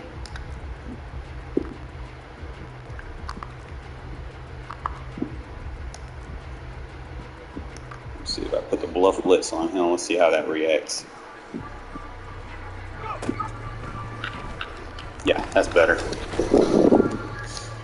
Sometimes it's not necessarily the zone that you have on the field, is who's playing that zone. Usually, like in a robber, that safety's playing that 3 rec. But I swapped them out, blitz to safety, and let the defensive end edge rusher play that 3 rec, and you see how he got in front of it a little bit better. really because of his position. So like I said, if your safety's playing it, it's like an over-the-top 3-rec. But if you have a D lineman doing it, it's an under coverage 3-rec. So you can kind of take them away. So just kind of get used to that. Throw flat over there, blitz helm, put a 3-rec on the edge rusher. And we'll just take Devontae away. And there's your pressure. Slow it down.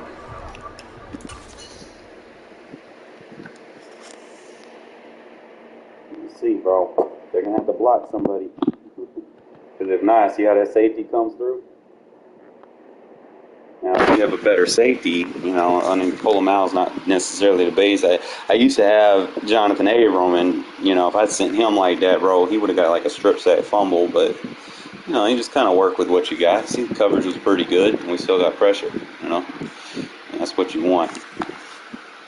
Just kind of be creative. I'm going up against a dime. A spread set. How do I want to play this versus spread? Now, I might do this from a cover 2 man instead of cover 1. It really depends, you know, cover 2 man has inside shade, cover 1 has outside shade. So, it really just kind of depends on the routes people are using against you. So, what I'll do, I might blitz both of them on the outside and then just play underneath with the safeties. Just with the inside shade. Now if I get beat, like I said, I could always just put like a quarter zone on the outside. And then I could just match up on that side. Just send the blitz over there. Because I have over the top L, we can run this like a cover 6. It's got that built-in inside shade. And like I said, that's how you could play solid run defense. It's not necessarily the play, you know. Certain things you might want from the play. Like I might be like, okay, I want to send the blitz. Instead of that 3-rec, I'm going to have that over there, and I'm just going to play like a hook right in here. And that's how you blitz from cover 2 man. Slow it down.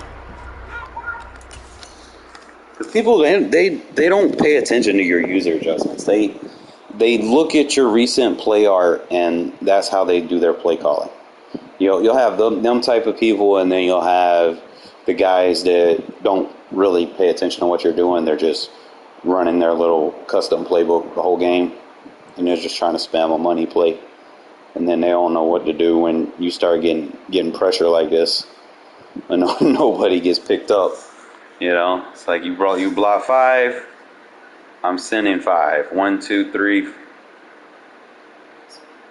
It's a 5-man rush versus a 5-man pass protection, and we get 3. 4 of them get free. And I'm going to show you something intriguing here. I put a vert hook on the DB on the other side. And remember, vert hook plays like a 3-rec. It just plays a 3-rec on the seams. So the running back goes to the flat, he's going to play the flat. It's not going to go vertical because I got an inside quarter on that. And I like how, even though that linebacker was manned up on the running back, because I had a match zone over there, he switched his assignment. He kind of just strafed over there. So that was pretty solid. I like how that happened. Good pressure. I'll show you why.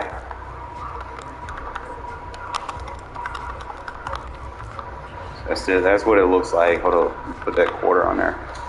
Those user adjustments is going to affect the guy that's in man coverage on a running back. So if that running back runs anything to the flat, that vert hook's going to take him, and then he's just going to spy the quarterback. Okay? Just something that you guys might want to take into consideration. See how he did it? You slow it down. So sometimes, like, you got to be careful if you start trying to man people up. Because even if you man them up, if you try to man them and they run under a match coverage, they're not going to man them up. Whoever the match zone is going to defend them to the flat. See how the vert hook breaks off and defends the flat? He plays it man to man. They basically switch off, and then he's right there in the middle. He's going to have a late reaction, really. So what you might want to do, you could probably blitz him, I don't know, or spy him. So let's do it like this. So if I go vert hook, we'll spy him. You got to make sure you have that inside quarter over that vert hook. So this time with the spy, he should be more center locked. Bro, that was a good catch, I ain't even gonna lie. That was good defense, but that was just a good catch. So with the spy, instead of him drifting out a little bit, he's gonna sit right there just in case like they try to run inside. Now I could play a little bit over the top. I'm a little disappointed in Hobbs. Man, that ain't Hobbs, that's fucking Rock. But I'm a little disappointed in him in that.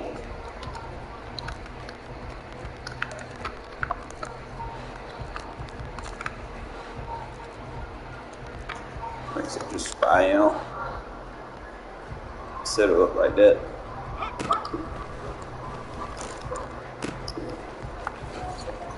Sometimes he'll get out to the flat a little bit quicker than you want.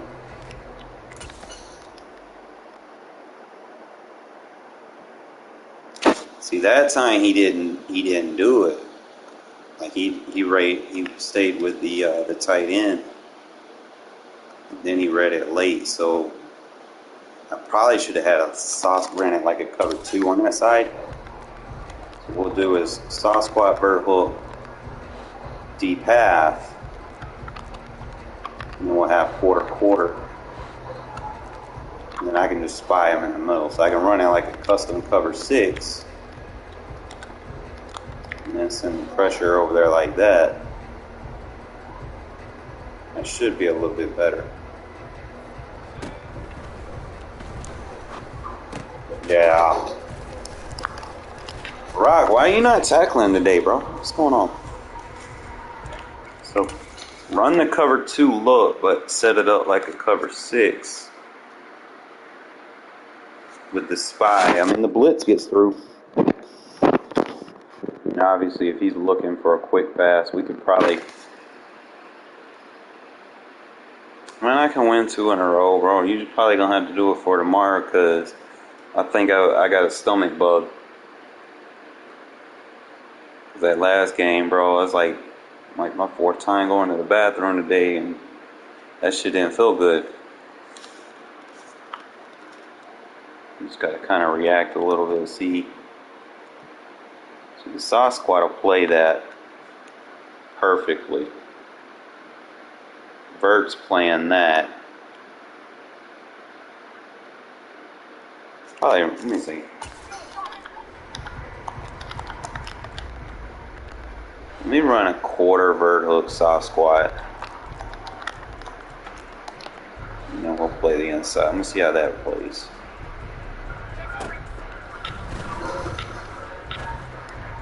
Yeah. That was dope. I don't like that throw animation.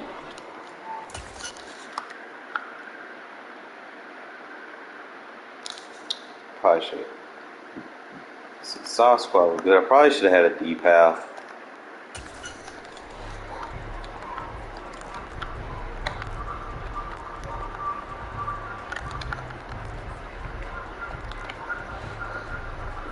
And yeah, you never know. Probably have to, do it like that.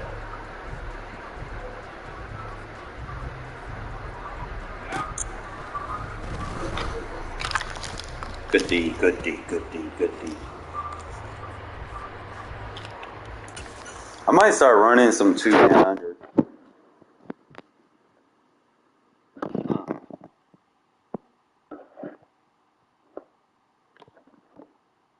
should have been thick.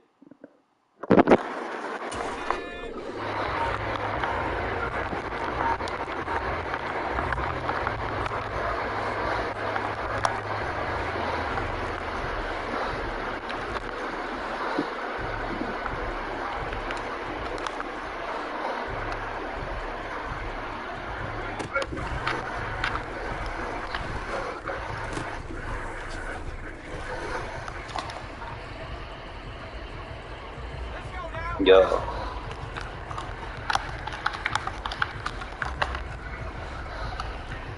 Let me see. If I put a mid read on, that should probably, because I could cover 2 one side and then blitz off on the back side.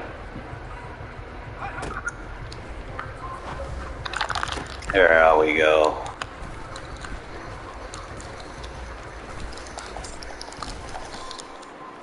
That's really the trick. You come out in a defense because you know nobody's really going to be, they're going to see you in cover 2 man. They're just going to be trying to do man beaters. Like, people are so predictable. And all you got to do is just disguise it. So like I could blitz off this side. Or if I trust him in man, I could blitz the outside. And I know that this safety is going to have to be responsible for anything over the top. And then I can just kind of lurk this safety over here. Like I said, you're not going to be able to run on it. Now, there are certain situations where auto flip don't work. Okay? That's usually why I default have it off. I'm going to show you. Like if you're going up against gun bunch, most of the time people run like counter runs. I don't have one in my playbook, but your bunch, yeah, like I was saying, your blitz has to come from the weak side of the formation. Okay, see how my linebacker on the left? See, this is with auto flip off. It's gonna line up right. Okay, so bunch says I spread the line, pinch the D line down in this formation, and then sometimes I might try to blitz someone off on the other side. Really depends. Sometimes I'll send that outside.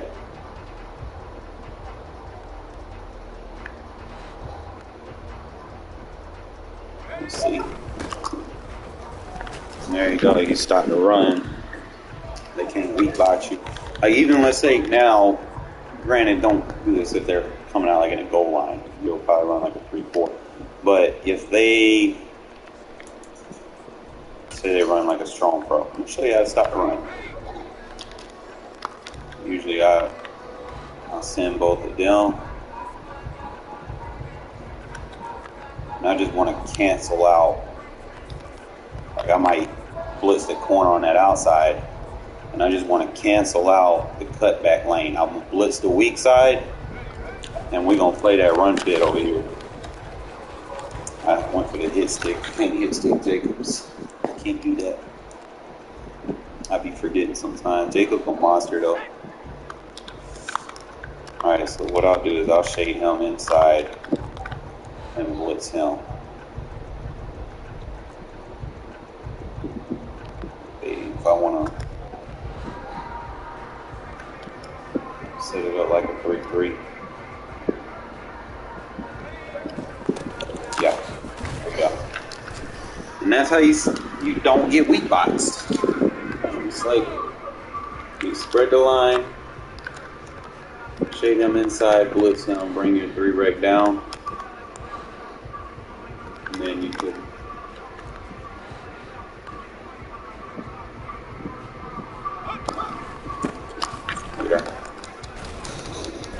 now if you have a better tackling corner, or if you decide you want to just use a safety over there, y'all gotta be willing to blitz them outside corners, man, instead of run committee, because he may not make the tackle, but he'll slow him up, you know. But if you want to put like a safety over there, Obviously, you play mud, you know, you might get better pull. So, like I said, shade him inside. You know the stretch run's coming or whatever. You just got to bring this dude down in between the tight end and the fullback. Really, that's where you want him. So he'll match up if they run a route. And that's how you play run defense, bro. Like, if they want to get heavier, usually I might go to a nickel and start doing it. Like, let's say if I try to do it and then they go with a tight set. Now, I'll still try. Like I said, I'm still going to send it from the weak side and bring him into that fit. So sometimes you don't know their fit. You can always pull the run fits up. You know he's in a run fit, so we can bring him and put him in a blitz assignment. So this is a dime versus a tight set. Really just try to force him to cut back. I'm not going to say it's going to stuff the run, but I will say that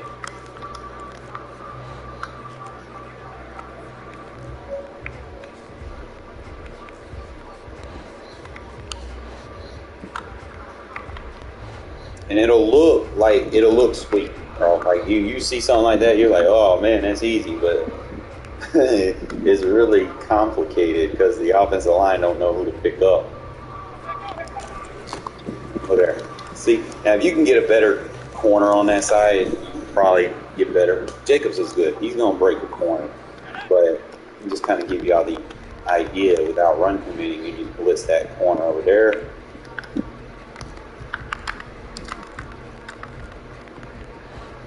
So you want to bring him down and probably just bring him more center fold.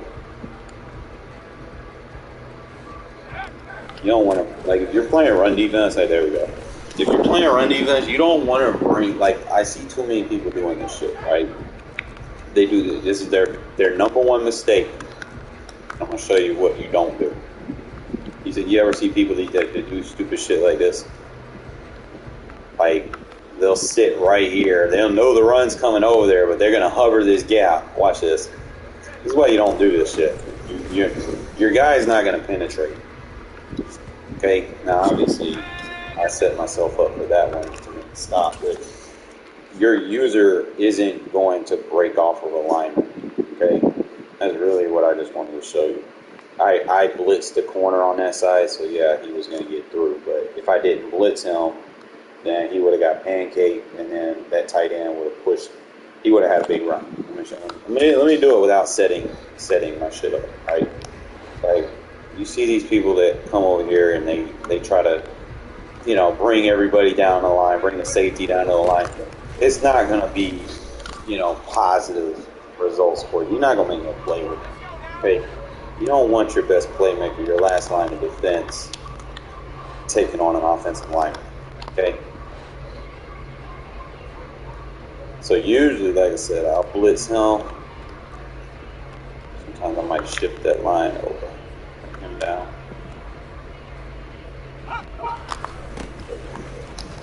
See, Rock need to tackle better than that. That'd be the main thing. Like, you probably might want to put your best corner on. Like, next year, I'm going to probably be looking at my corners and see who can tackle and whatnot. Because I can't be having dudes just slip and tackle. I know Jacobs is good and all, but come on. And run defense from a dime it's those individual shades. Not too many people that talk about stuff like that. And not too many people teach stuff like that. So it's just something that you gotta take with a grain of salt. You see other channels, they be like, oh, this is a new meta, run this play over and over, and that's what people do, bro. Like, they look for an easy button. They just want to spam one play over and over and over that someone else does that's universally good versus your average Madden player.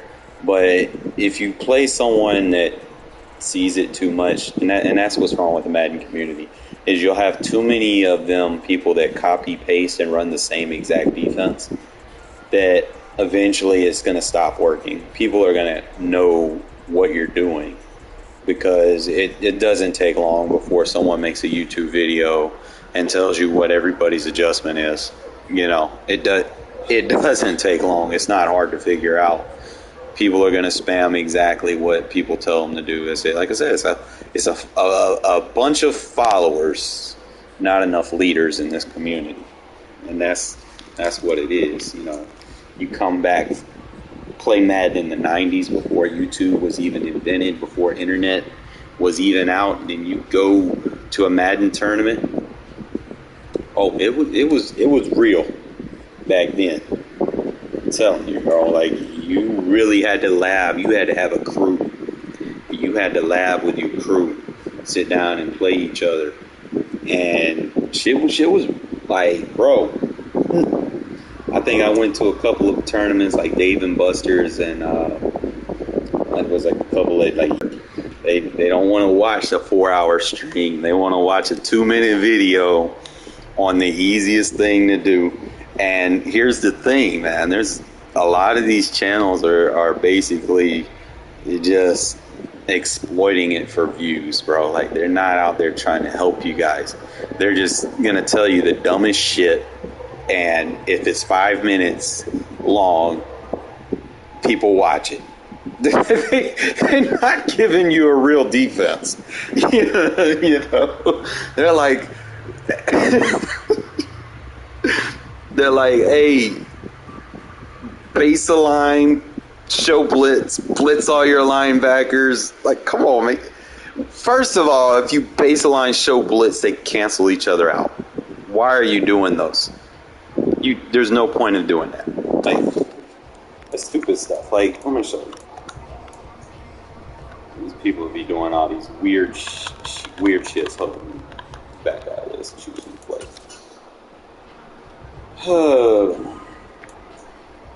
You gotta teach people stuff, man. So there's not enough people teaching. So for one, first thing you do, like when you baseline. See, formations like this, I can baseline because it's not like if I press, I match personnel, they're not pressing air. Okay, like sometimes you'll have people they'll come like out in a 3-4 defense, right? Versus everything. That's what, like I said, that's what's wrong with this community. But I'm gonna show you, just kind of give you a wherewithal where we're at in this world of misconceptions. All right, so when they tell you to baseline, you're going to have issues in coverage. For one, there's no one on the right side of the field. I try to teach everything. Everything has to be aligned from personnel, from the formation, and everything has to be aligned in coverage after the snap. Okay? You can't have guys just out there in la-la land not defending nobody because you're going to stress the other side of the coverage. Okay? You know, there's so much shit they can do versus that shit, you know, and then you got pass rushers in coverage for one. Like, you can't have stuff like that. But let me just kind of give y'all like a firm example. See, when I show blitz, his run's going to be to the left. But see how when you baseline show blitz versus this formation, they have to account for run fits. And because you baselined, remember as I teach you, none of your defensive players in the secondary are going to be playing run fits. So it basically stresses everyone in the box to account for run fits because those safeties and corners aren't going to be able to jump down and shoot those gaps.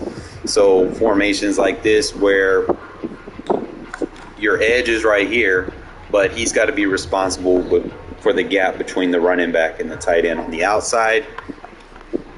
Then you need your second guy. He's going to be responsible for this gap where he's at. So that means he's an outside rush.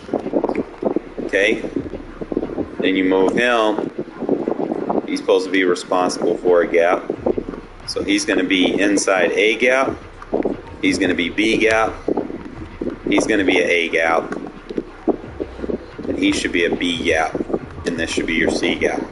But the thing is, like when you blitzing everybody, they can just send quick passes at you, and it might come through and it might not, but see how easy it was for him to just dink and dunk.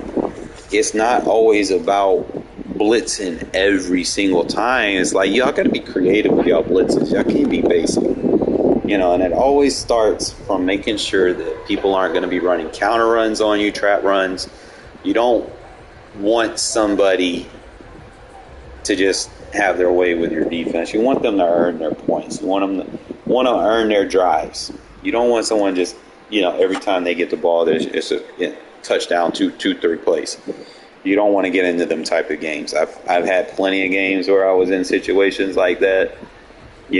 I'll take it back as far as Madden 20, bro, where I had ridiculous fucking one-play touchdown games. So trying not to have games like that anymore. Remember I played in the Chiefs and the scores like 97-90. Shit was hell. Especially like the first year of abilities, and my team didn't have abilities. You can't sit there and spam one defense the whole game. If it ain't working, you need to get out of it. So learn how to make adjustments, learn how to match personnel based off of the formations that you're dealing with, instead of just trying to be like looking for that one formation that you can make universal and glitch. If it's a one universal defense that defends everything, it's going to get patched. Okay? So if you keep spamming it and it's broken or whatever, well, guess what? Game update coming, your shit's going to get patched. Now what are you going to do? You got to constantly change your play style, and you got to adapt to the changes of the game, whereas I don't have to worry about none of that. Like, none of the stuff that I've ever ran has been affected by game patches because, like I said, I don't do the meta. Like, I refuse to run meta shit because, like I said, it gets patched, and then you're lost. You're up the creek without a paddle once it gets patched, because then now you don't know what to do.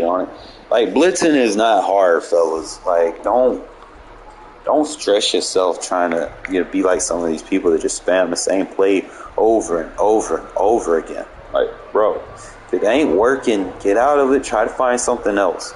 Like right now, my play style, I'll start off with my dime and see if you know how to, exploit it or whatever. See if you can make anything happen, because the only thing I like about the dime is symmetric to both sides. Meaning you're not going to be able to run counters on me because I'm going to have all those fits covered the way they're supposed to. So, like, let's say if I'm dealing with someone that want to run a counter run. Okay. Now, if I'm setting it up, usually, like I said, if I'm anticipating you're running,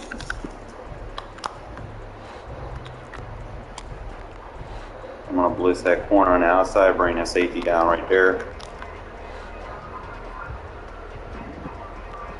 And then sometimes I might shift the third inside right here.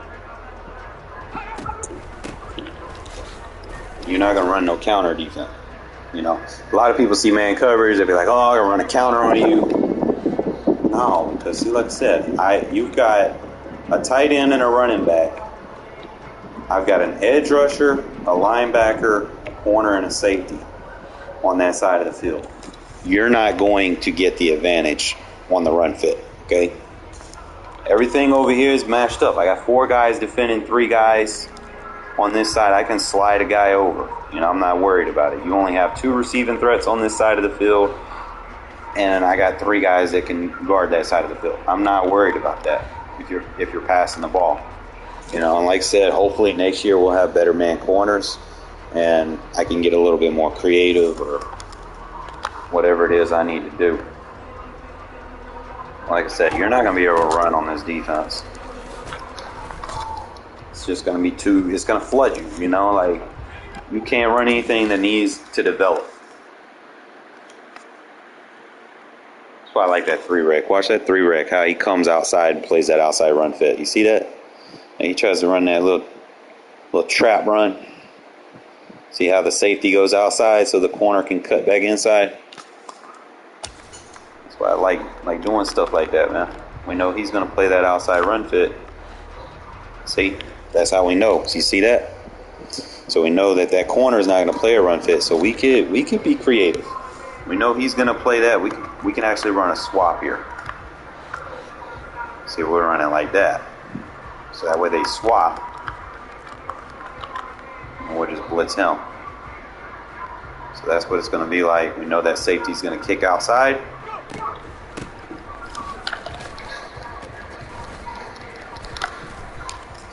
Rock, we got to talk to you about your tackling, my guy. Because you can't be like missing that. I might have to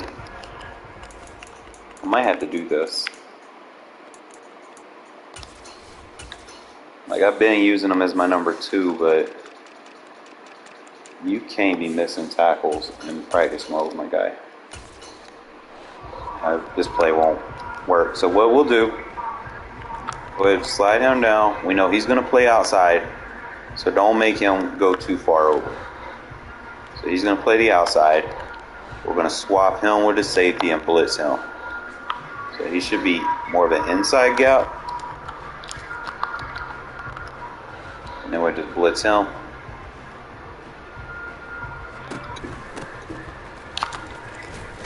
Man, his pursuit. And it should fix itself now. We should have Hobbs over there now.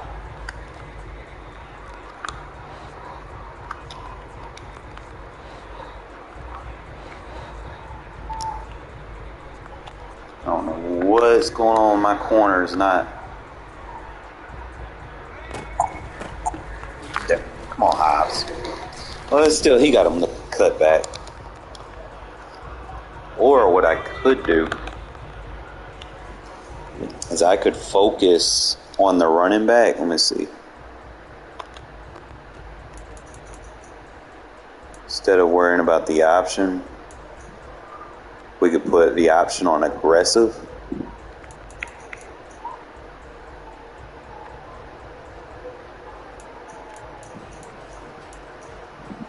Let me see if that affects.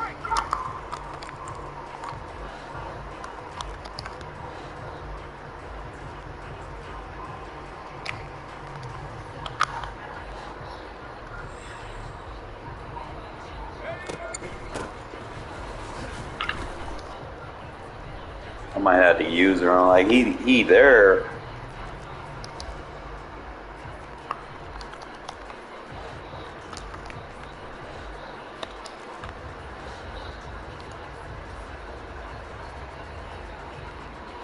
Maybe I have to bring him inside, I guess. It's coming back too deep.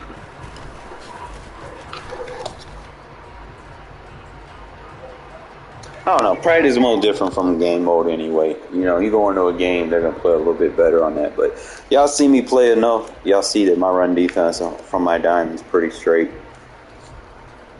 And then I think you can probably do like the same thing. Hold on. I'm gonna kind of play around with something here. Just, I don't know what time it is. Hold on. Okay. All right, this is gonna be the last one. I'm gonna try to show you from a dollar defense. You can damn near run the same thing. Watch this. Dollar just lets you bring safeties in and shit. So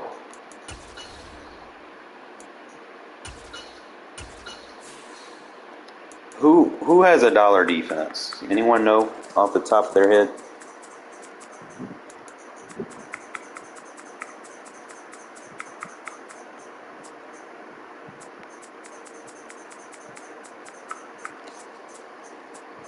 Anybody know?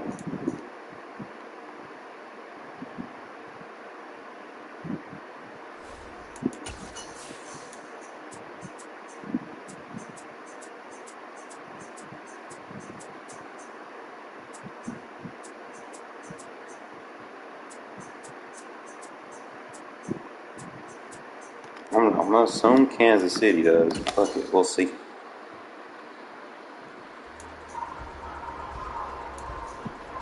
We used to have it last year. Cool. So I can run the same defense.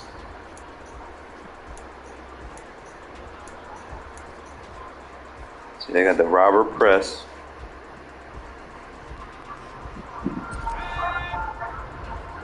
Remember, your blitz has to come from the weak side. So sometimes certain formations you got to flip it. And then bunch sets, I like to spread the line. I like to bring that 3 rec in. Sometimes I'll just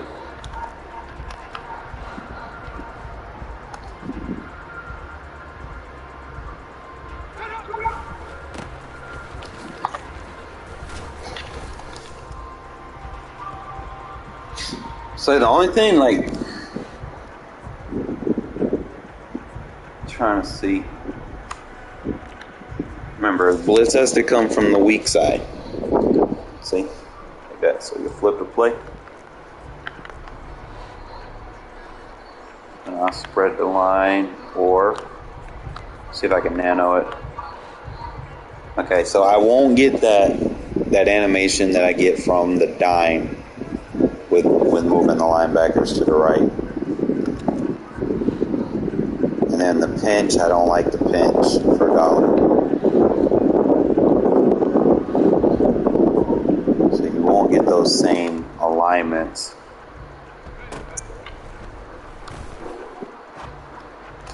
Trying to see what alignments you have. So I like the dime 3-2-6.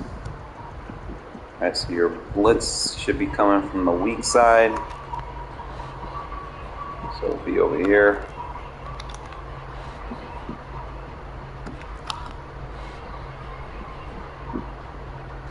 Not sure if that's going to work, but we'll see. That's a screen.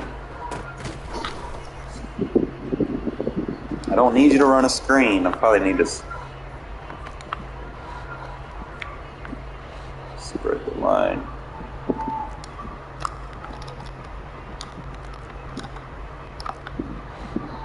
Just send the double blitz.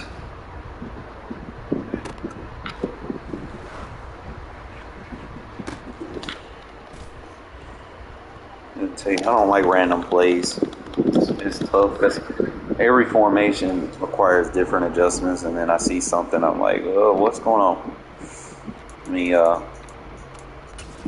start with what I know, and then go from there.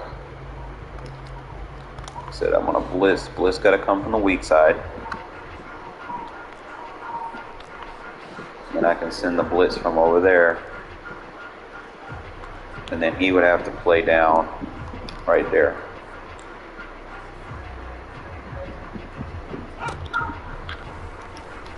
Okay, there we go. I can still send it through from dollar, but there's certain things in dollar that I don't like as far as how the line gets up, and then it doesn't have that linebacker nano that the dime 3-2-6 has. I can still get it to come through, but it's not going to have, like, for instance, where I slide my linebackers to that side. Usually if I slide my linebacker in the dime, he's going to be, see, I can't get, see, he needs to be like right here, and it's tough to do that from this formation. It's not going to let me do it.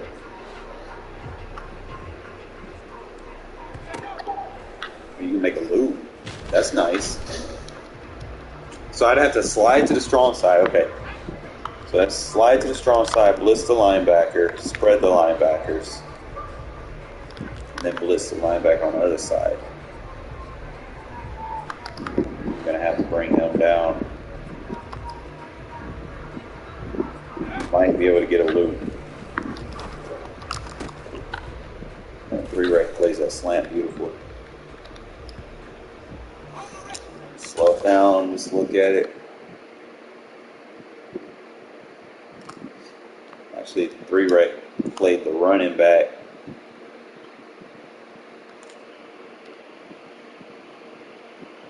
And the guy that was manned on the running back bracketed on the tight end. See, that's another thing about those match zones. Like, even if you have a guy manned up on the running back, it'll cancel that out because it'll be like, okay, you're gonna play man on him. I'm gonna find something else to do.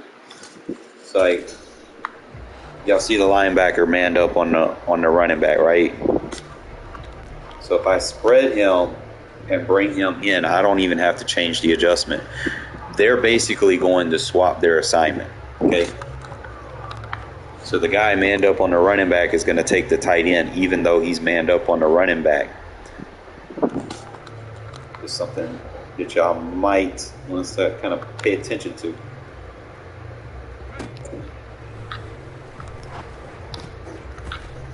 Slow it down so I can show you. Remember how I said the linebacker? See how the linebacker plays the tight end instead of the running back?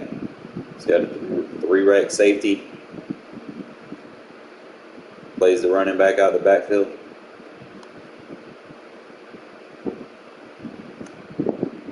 Obviously, you know my blitz is going to get through regardless. But it's like anything I touch, you know, if I can get enough time in it, I can lab it up. I can make it work for you fellas.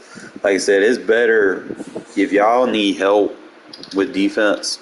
Like, you can get a lab session with me one-on-one, you know, and I can kind of break things down for you and kind of talk things through to you to help you out and actually teach you the game instead of you wasting your money on some one defensive ebook that's basically just doing it for clickbait views and trying to profit off of it. That's what's wrong with this community. Everybody trying to profit off of, you know, people that don't know what they're doing. And it really pisses me off, to be honest, because we're going to have to deal with that playing that shit. Like, when you play online, you're going to be dealing with people that buy these little fake-ass ebooks. Like, and it's not football. Like, I don't like playing someone that don't know what they're doing, bro. Like, it's just boring. So, hopefully, you know, y'all get some sessions with me, bro. We made this community a little bit more competitive. Okay? But other than that, man, I need to get me some sleep. I will definitely catch y'all tomorrow, okay?